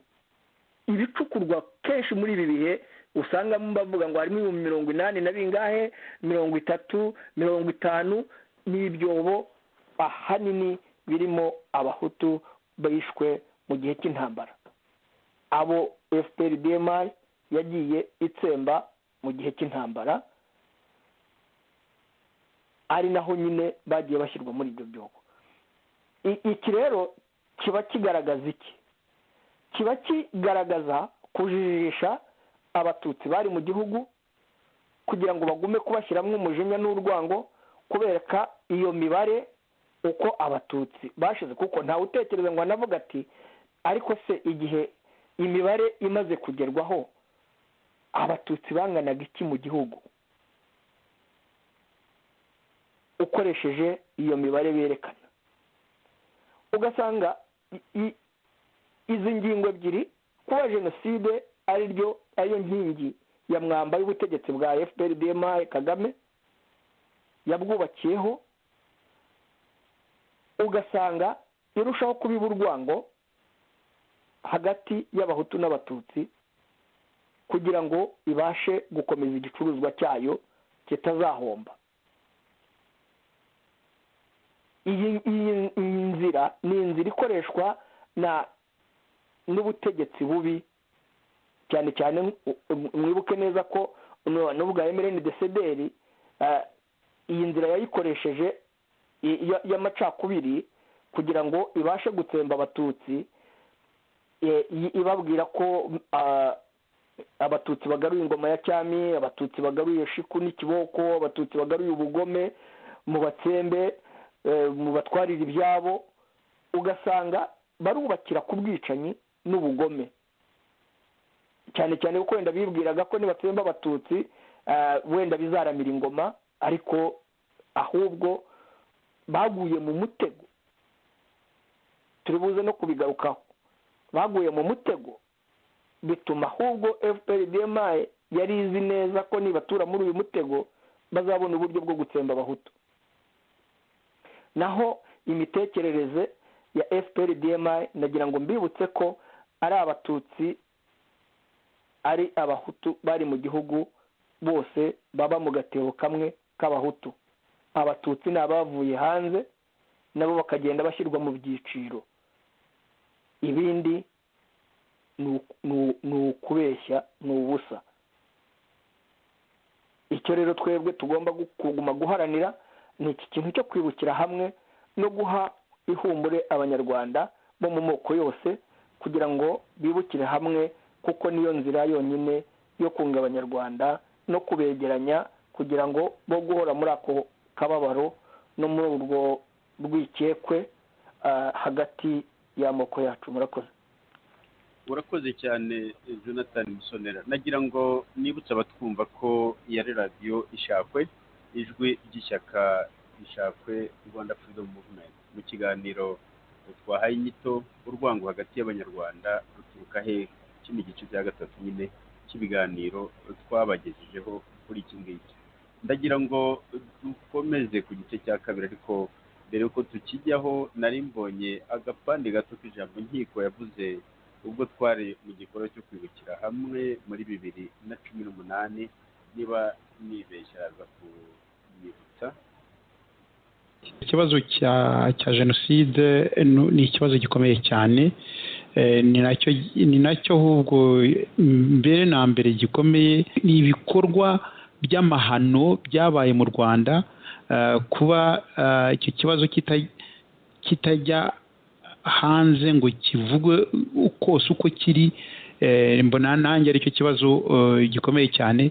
Jenoside y'abatutsi yabayeho, ndumva nta muntu wayihakana. Ndi no mu bantu ba mbere muri 1994 nagiye mu nama mpuzamahanga yemeje iyo jenoside, cyane cyane ariko no kugira ngo hajyeho urukiko mpuzamahanga rwa Arusha. Icyo gihe muri 1994 tujyayo, hari inama twakoreye mu Buholandi, hari aba expert benshi, nanjye nari muri abo ngabo. Impamvu twashatse yuko bijya Arusha nuko twari tuzi yuko mu ruhande FPR narwo yari ifite ikora mu ntambara, yari yakoze ubwicanyi ndengakamere. Nge na bamwe mu ba expert twari hamwe twabonaga yuko ari jenoside, ariko kuko icyo gihe bari bamaze gutsinda intambara, tukomeza kubyita ibyaha ndengakamere, crime contre l'humanité na crime de guerre. Noneho twakarera yuko urukiko rujyaho kugira ngo rukurikirane ibyo byaha ku mpande zombi. Noneho twaka yuko bijya Arusha, uko twagira ngo na leta y'u Rwanda ishoboye gukurikiranwaho. Noneho bemera urukiko rwa Arusha. Urumva rero aho hantu hari ikibazo gikomeye cyane. Dr. Nkiko Nsengimana, agapane nafashe kuri ira jambo nako ngako nshoboye kubona none ahangaha. Ndagira ngo niba hari akantu gato wakongeraho ukongereho, noneho tujye ku ngingo ya kabiri niba ntako turetse tujya ku ngingo ya kane. Dogiteri Nkiko Nsengimana. twakomeza rwose twakomeza nta kibazo. Ndagira ngo mbashimire ubusesenguzi bukomeye cyane mwakoze kuri iki gice cy'iki kiganiro. Ndumva abadukurikirana kandi bamaze mbese bahora babakurikirana buri gihe mu biganiro byabo ari byo mukora ubu ngubu byari byo mwakoze na kera, kubera ko muri mwese nta muntu utamaze imyaka navuga hafi 10 cyangwa se hari n'abayirengeje basobanura iki kibazo cy'u Rwanda, ikibazo cya jenoside yakorewe abatutsi, ikibazo cyo kwibuka, ikibazo cy'ukuntu abanyarwanda bakwiye kubana mu mahoro, bakabana mu gihugu bose bibonamo batibonamo amoko yabo. Nagira ngo rero mbashimire ubusesenguzi bukomeye mwakoze. Tugane ku gice cya kabiri cy'iki kiganiro, ariko iki gice cya kabiri nagira ngo cyane cyane Jonathan Musonera yatuganiriye, yakoze ubusesenguzi bukomeye cyane, ubusesenguzi bukomeye bujyanye n'iki kibazo cyo kwibuka na jenoside yakorewe abatutsi, n'ukuntu yaba ari leta ya FPR DMI ibikoresha kugira ngo mu by'ukuri bikomeze kuyibera inkingi ya mwamba y'ubutegetsi bwayo. Yanavuze n'ukuntu na mbere n'ubutegetsi FPR DMI yakuyeho na ukuntu n'ubwo butegetsi nabwo bwabaga bufite ukuntu bugerageza guhuriza hamwe abahutu kugira ngo kugira ngo mbese abatutsi babe nka rya tungo rirangiza urubanza, iyo cyane cyane babaga bagize ibibazo basumbirijwe bakibeshya ko icyo bakora ku Tutsi cyangwa uko gutsemba abatutsi bishobora gutuma ikibazo bari bafite kirangira, ahubwo ari umutego mutindi, wa mutego mu by'ukuri abantu baguyemo buhumyi, bigatuma abagomba gufata ibyemezo byo guhagarika buriya bwicanyi bagenda bakagwa ishyanga, abandi bagahera ishyanga, abandi bagahera mu magereza, ndetse n'ubwoko bavugaga barengera bukaba bwarambaye iryo zina ry'ubwoko bw'abicanyi, ry'ubwoko bwamennye amaraso, imivu y'amaraso igatemba mu gihugu cyose, kandi biturutse ku butegetsi bubi butashoboye kureba kure ngo bubone ko icyo kintu ari ikintu gikomeye cyane, guca icyuho mu baturage, gutandukanya abaturage b'igihugu, ko ari imbuto mbi cyane igira ingaruka zikomeye cyane. Ntibitangaje rero kubona uwo mutego MNDCDR yaguyemo, FPR DMI nayo iwurimo, rwose urasanga iri kuri iyo nzira neza cyane yizihiwe. Nagira ngo Musonera wabaye mu gisirikare cya APR mu ntambara ya FPR Inkotanyi wayibayemo, wabonye byinshi, nagira ngo ugire icyo tuganiriza kuri ibi ngibi, kuri ibyo bintu by'ivangura, ibyo bintu by'ubwicanyi n'ibindi. Ijambo ni ryawe Jonathan Musonera. urakoze muvandimwe Sixbert. Kuri icyo kibazo umbajije, ni ikibazo navuzeho ibihe byinshi, imyaka myinshi uko yagiye ikurikirana. Ibi bintu nagumije kubivuga, ibijyanye n'ubwicanyi cyangwa se sisiteme yo kurimbura abahutu yari iri mu gisirikare, uburyo yahuzwaga mu by'ukuri no gushyirwa mu bikorwa n'agatsiko kari kayoboye igisirikare cya APR cyari ku rugamba kuva muri 1990. Iki gisirikare gifite amateka maremare, kandi amateka adakunze kuvugwa kubera ubugome bwagiye bugaragara mu gihe cy'iriya ntambara hagati ya 1990 kugera 1994 kuzamura no kugeza uyu munsi wa none. Nagiye nerekana uburyo cyatangiriye ku bari bagize ubuyobozi bwacyo, duhereye kuri nyakwigendera General Fred Gisa Rwigema, wapfuye ku itariki 2 cyangwa se iminsi 2 gusa, ku munsi wa 2 inkotanyi zigabye igitero mu Rwanda, ukareba uburyo hakurikiyeho abayobozi bakuru bari bungirije Fred, aribo ba Majoro Bunyenyezi na Bayingana n'abandi benshi, igihe nikigera tuzarondora bagiye bicwa. Noneho wagaruka uburyo abantu begeraga bazaga gusanga inkotanyi, baturukaga mu bihande bitandukanye, ariko byagera ku bantu bavaga mu Rwanda byari ikibazo gikomeye, kuko nta kwizerwa mu by'ukuri kwari guhari, n'ubwo urugamba rwari rukomeye hakenewe amaboko muri iyo ntambara.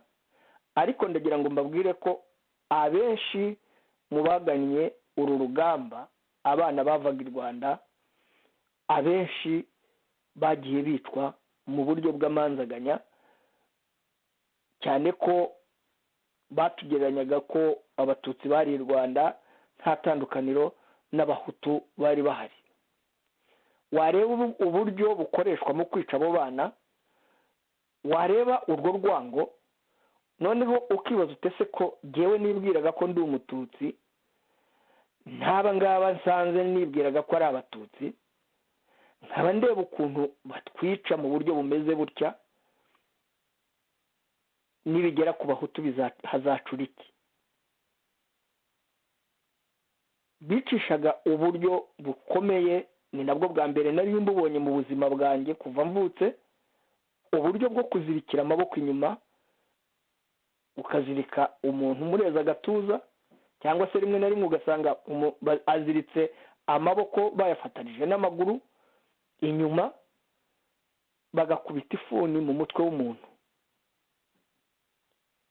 Ubwo buryo ni uburyo mu by'ukuri nabonye ngira ubwoba, nkibaza ese ubu bwicanyi buteye butya budatinya kwica abana bakoze urugendo rurerure. Mwibaze muri kiriya gihe cy'intambara uburyo intambara igitera ku itariki enye habayeho gufata abatutsi ngo ni ibyitso by'inkotanyi, n'abahutu batavugaga rumwe cyangwa se batekerezaga ko batavuga rumwe na MRND-CDR cyangwa se abahutu bo mu majyepfo y'igihugu. Ukareba abo bana bagiye bacika ku icumu icyo gihe, bakaza ngo basanze inkotanyi, bagera mu nkotanyi bakazirikwa kandoyi, bagahondwa amafuni, abadapfuye bagafungirwa mu myobo, wenda igihe kikazagera kuko umunsi wabo wabaga utari wagera bakazabakuramo. Aha izo ni inzira twanyuzemo, ni ubuhamya bushobora gutangwa na buri musirikare wese mu basirikare bari mu nkotanyi banyuze muri training wing, aho hari hateguye mu buryo bwa screening bwakorwaga aho twitaga mu Miyenzi muri Uganda, ko training wing yari iri aho bitaga Nyakivara. Aho ngaho niho hari hubatse, mu mashyamba yaho niho hari ikigo cyakira abana baje gukora imyitozo. Mbere y'uko hagera rero mu birometero bigera nko kuri 5 cyangwa 10, aho mu Miyenzi niho hari screening, hari na headquarter ya Roza Kabuye, aho ni naho habaga ibyo kurya byatungaga abasirikare. Niho abasirikare cyangwa se amakuru yabaga agiye yajyaga ajya gukura ibiryo biza muri ayo mashyamba ya Nyakivara. Aho abana benshi niho bicirwaga, utari umunyamahirwe, uyo wagiraga amahirwe barakekeranyaga bakaba bagushyize mu ndake aho bafungiraga, noneho wagira amahirwe ukazavamo. Iyo ni inzira ya mbere. Inzira ya kabiri yakoreshwaga mu buryo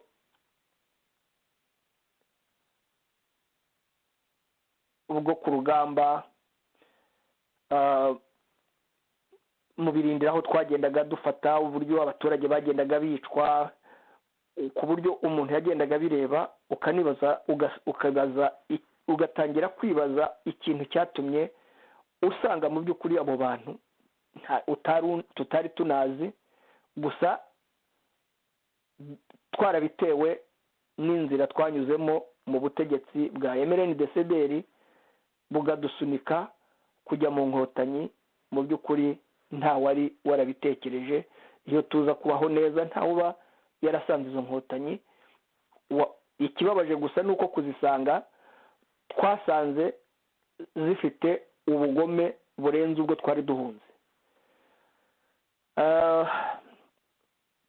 ubwo bugome uko bwagiye bukorwa ni uburyo mu by'ukuri bwari bwubatse mu buryo bwateguwe neza, kuko nk'uko nagiye mbisubiramo uburyo igisirikare cyabaga cyubatse, uburyo ba maneko babaga barimo, simbusubiramo nagiye mbutangaza, uburyo bagenze ku buryo buri wese babaga bazi uko atekereza, icyo yavuze, icyo yariye, uko aho yakandagiye, ku buryo bwabaga buteguwe neza. Ubwo buryo rero nibwo bwagiye bukoreshwa kuva 1990 kugeza 1994. ubwo buryo bwo kugenda bica abana b'i Rwanda, bica abahutu hirya no hino aho twagendaga turwanira, bwari uburyo buteguwe mu buryo butangaje kandi mu buryo bw'ubuhanga, ku buryo bicaga bakazimiza n'ibimenyetso. Ni naho binatandukaniye cyane n'uburyo bwakoreshejwe na MRND-CDR n'ishami ryayo ry'interahamwe, uko bicaga batsemba abatutsi. Bo baricaga bajugunyanga ku mihanda, bajugunyanga aho babonye, banifotoreza hejuru y'imirambo, bahamiriza, babyina, bivuga, banywa. Bitandukanye cyane n'ubwicanyi bwa DMI uburyo bwagendaga bukorwa, kuko bo baricaga n'imirambo bakayizimiza ku buryo itagaragara. Aho babonaga badafite uburyo bwo kuzimiza ibimenyetso, imirambo barayitwikaga. Ibyo bintu rero birimo ubugome buhanitse butyo, ukibaza ese igihugu nikiramuka gifashwe hazacura iki? Ibi bintu ndagira ngo mu by'ukuri abadukurikiye batwumve neza. Iyo tuvuga aya mateka ni ukugira ngo atubere inyigisho, ntabwo ari amateka yo kurema urwango cyangwa urwangano cyangwa se kurema ubugome, kuko umunyarwanda utarabonye ubugome bwa MRND-CDR n'interahamwe zayo, cyangwa se ngo abone ubugome bwa FPR-DMI, yaba atagira mu mutwe hazima, kuko ababirokotse nibo babara iyi nkuru.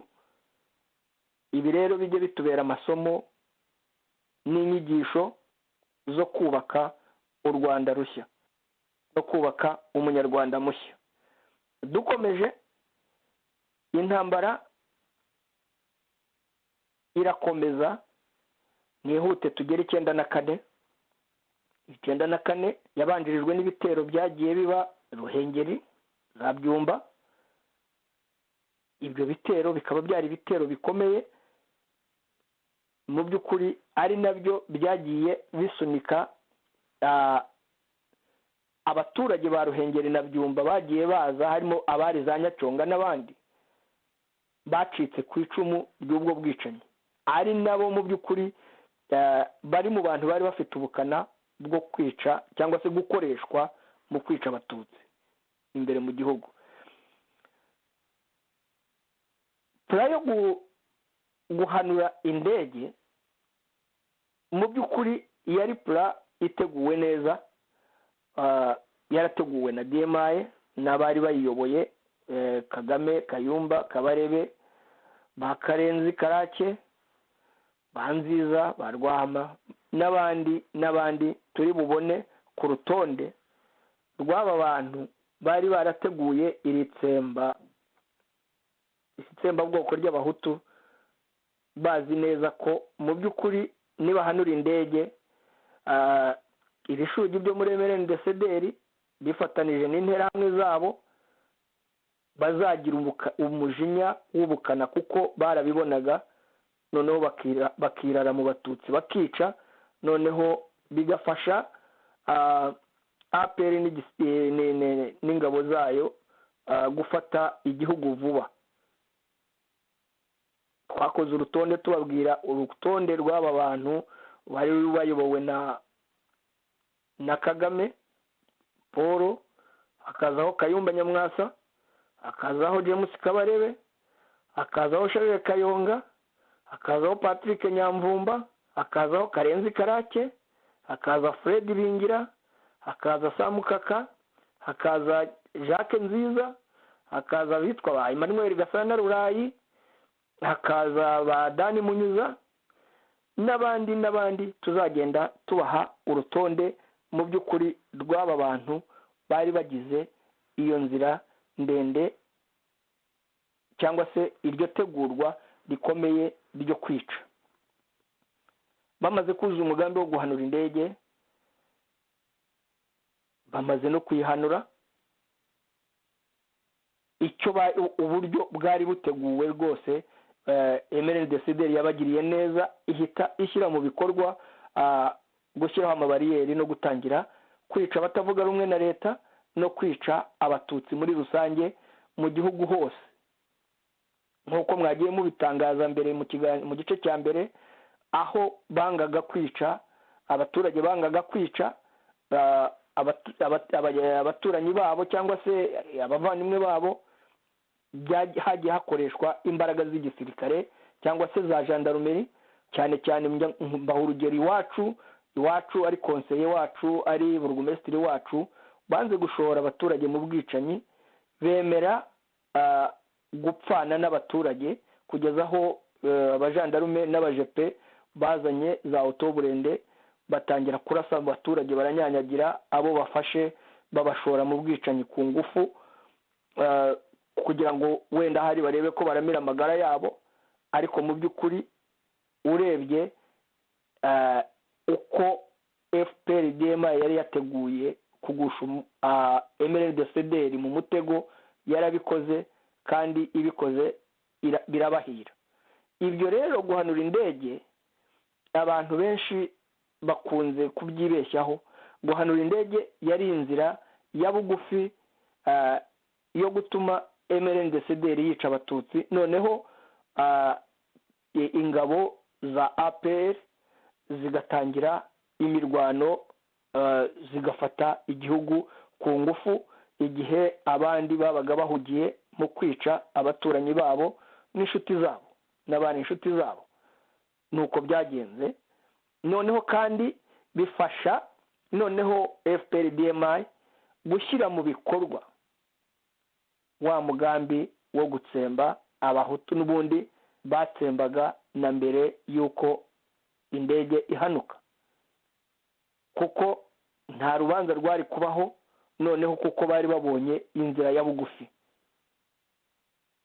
Ngira ngo n'abakoze jenoside y'abatutsi ntibatekereje ko abo barwana bafite intwaro kandi bafite ubwicanyi bw'inkazi kuruta ubwabo.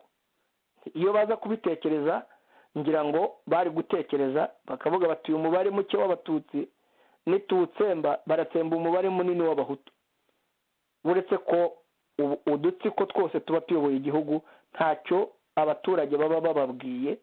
Ni nayo mpamvu babashora mu bwicanyi bo bigaramiye. FPR-DMI byarayifashije, yica abahutu, ndetse na nyuma yo gufata igihugu 94 irakomeza irabica no mu makambi. Bigaragara noneho ko mu by'ukuri wari umugambi ukomeye kandi ukarishye.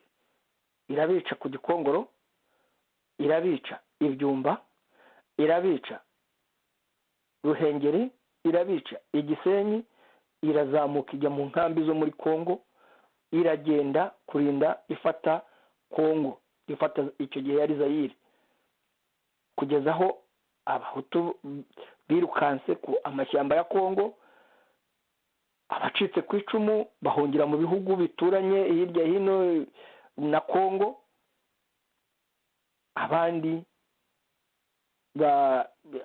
abagize amahirwe bacitse ku icumu barokoka ubwo bwicanyi.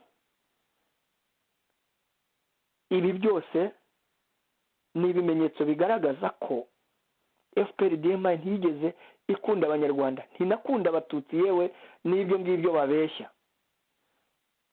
Ni ikibazo kinagaragara. Murebe amacakubiri n'ubu ngubu ari hagati y'abatutsi, murebe uburyo FPRDM yica abatutsi. Aba bibeshya ngo Kagame ngo akunda abatutsi. Ntabwo Kagame yigeze akunda abatutsi, ari we n'izo ntagondwa zigize agatsiko ke. Mwumvise inyigisho za Kabarebe yigisha abana, aho kubigisha urukundo arabigisha urwango n'amacakubiri. Ikimbabaza cyane rero ni iki, nicyo nahereyeho mvuga nti ni iki gituma abari hanze bahunze iriya leta batari babona amasomo muri ibi byose, ngo babone ko n'ibi ngibi byo guhakana jenoside yakorewe abatutsi, n'ibi ngibi by'amacakubiri bagira, ahubwo biha imbaraga uwo bo bita ngo ni umwanzi wabo. Twebwe tubona ko ari umwanzi w'abanyarwanda bose muri rusange, bo ni umwanzi w'agatsiko kabo nabo karimo gashaririye gashaka ubutegetsi, ariko kadashaka kugira icyo gahindura no kugira icyo kavuga ku mahano yabaye. Aya mahano rero nta kindi kizayakuraho uretse kuvugisha ukuri ku byatubayeho no kwikuramo ikintu cyo kuvuga ngo jyewe ngo ndi igitangaza, ngo kuko mva muri ubu bwoko. Nta bwoko bw'igitangaza bubaho. Umuntu ni umuntu, umuntu yahawe uburenganzira ntavogerwa n'uwo ari we wese. Ikindi duhuriyeho ni igihugu cyacu cy'u Rwanda, ntawe ufite uburenganzira kuri cyo kurusha abandi. Naho izo mbwa z'ingoma nk'abo ba Tom Ndahiro avuga ngo abahutu ngo bonse ngo ubwicanyi ngo mu mabere ya ba nyina, ubwo wazatubwire ubugome n'urwo rwango aho yarwonse, kuko nawe yaronse. Ubwo ibyo yonse nawe azabivuga. Ibyo ari byo byose ntiyirengagize ko uretse uko gukangata kiriya gihugu kirimo abahutu nibo benshi n'uyu munsi wa none, no muri ubwo butegetsi barimo n'ubwo batavuga ibyo ahembera, amaherezo bishobora kuzabashibukana. Urwacu gitiye abari mu gihugu rukimiriza n'ubu bahari. Nkaba mu by'ukuri maze wenda umwanya munini narekera aho ngaho, kuko ibi bintu nabivuzeho inshuro nyinshi, namwe mwatangaho ibitekerezo. Murakoze.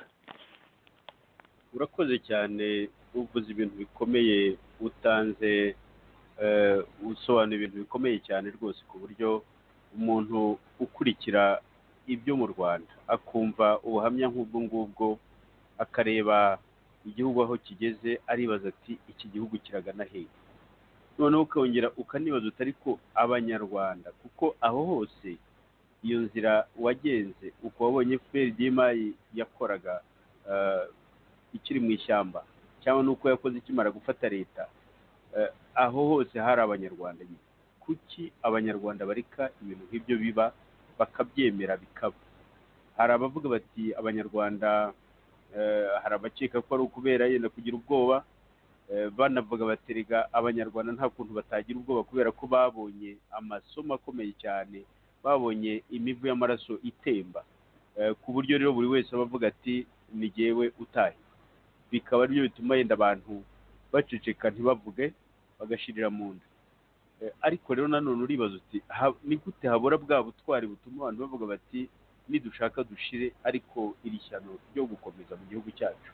Nagira ngo na bagenzi banjye bafata ijambo nk'umunota umwe cyangwa se iminota nk'ibiri, noneho tugane ku musozo w'ikiganiro. Nagira ngo mpere kuri Dr. Nkiko Nsengimana.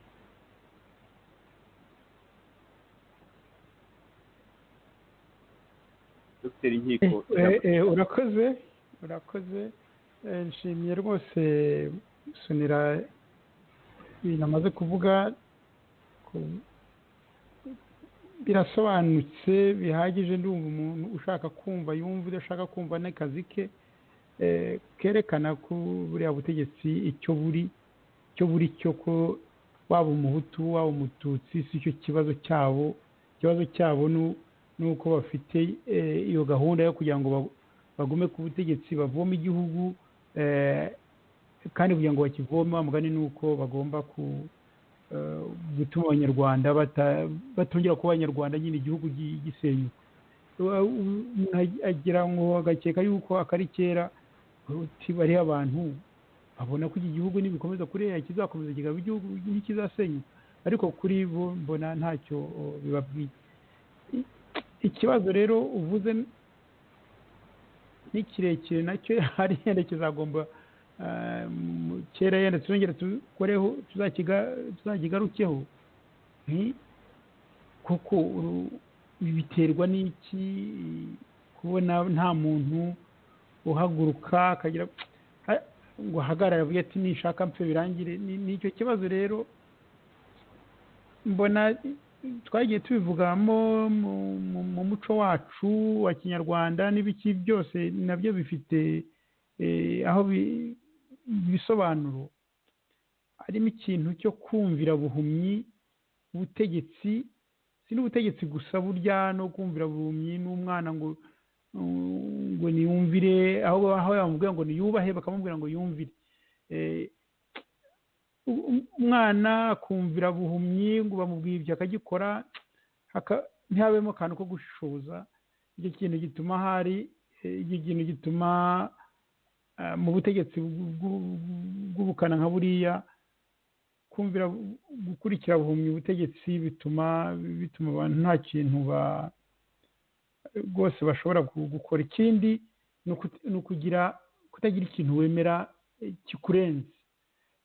Gutinya urupfu nibyo, ariko burya urupfu rubi ni ugupfa ikintu uharanira gipfa mbere yawe.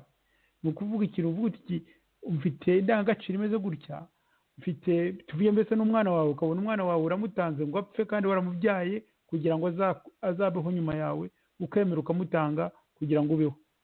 Icyo kintu mbona nacyo kirimo yo gutinya urupfu, ariko ubundi urupfu nyarwo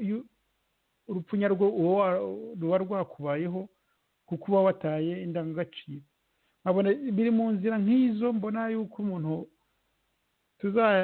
tuzongera yenda tukanabiganiraho kugira ngo ndeke, ndabona igihe kigiye.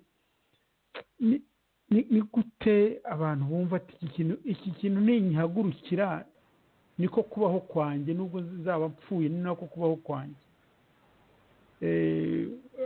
Aho hantu kuzahaganira biri mu nzira zimwe na zimwe zo umuntu yagomba gutekereza. Tuzubaka u Rwanda dute, tuzigisha abana dute kugira ngo ibyo bintu byo kugira icyo baharanira, byo gutinyuka kuvuga ukuri, yo kudakurikira buhumyi biveho. Biri mu nzira nk'izo ngizo. Nkeka yenda nitugakora ikindi kiganiro twazagarukaho. Abangarukiye aho ngaho, naho ibyo Musonera yavuze rwose ndamushimiye, ndumva nta kintu nakongeraho. Akoze. Urakoze cyane Dr. Nkiko Nsengimana. Nagira ngo ngushimire kandi ko unavuze uti reka ibintu tuzabigarukeho mu kindi kiganiro. Nanjye nagira ngo nze kubaha igitekerezo cy'uko aho twavuga tuti uru rwango ruzashira rute mu Banyarwanda. Ndagira ngo rwose icyo kintu tuzagihe ikiganiro cyacyo, tugisesengurira hamwe, tuba ari naho dukoreye na nk'umusozo w'ibi biganiro bimaze kuba bitatu. Tukaba twakora nk'icya kane yenda kuri iyo ngingo, hanyuma tukazakora ibindi biganiro bisanzwe mu gihe kiri imbere. Nagira ngo mpe ijambo Bwana Joseph Ngarambe. Tumaze umwanya twamuniganya ijambo kandi ari we muyobozi w'iyi radiyo. Nagira ngo ati ijambo ko nawe uzirikane ko iminota iriho igenda. rwose ndabizirikana. Nongeye ngushimire ukuntu umaze iminsi uyobora ibiganiro kuri ino radiyo. Ikindi cyo ngushimire uko kuntu ubuze uti aha hantu tugeze twagombye guha ikiganiro igice cya kane hariya twibazaga tuti uru rwango ruzashira rute mu banyarwanda. Jonathan Musonera yari yatuvuze ati nta kindi cyabivuga uretse ukuri, ni nako dora tubivuga, ariko tuzana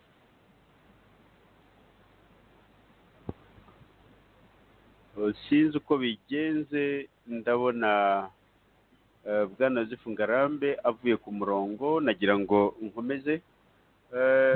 Ndagira ngo ndabona ataragaruka, reka dukomeze ikiganiro. nagira mbwira abatwumva ko yari radiyo Ishakwe, ijwi ry'ishyaka Ishakwe Rwanda Freedom Movement. muri iki kiganiro rero twateguye uyu munsi urwango nyine tukakiha inyito, tukagiha inyito urwango hagati y'abanyarwanda ruturuka hehe.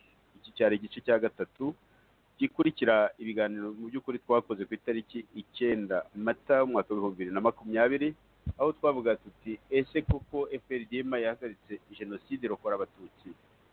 Tukora ikindi ku itariki 14 Mata umwaka wa 2020, aho twavugaga nyine tuti urwango hagati y'abanyarwanda ruturuka hehe, aho twerekanye mbese urwango hagati y'abahutu n'abatutsi ko ruriho, rufite amateka ndetse turanabisesengura. uyu munsi rero twakoze igice cya gatatu, none twiyemeje ko tuzakora n'igice cya 4 kivuga kiti uru rwango ruzarangira rute.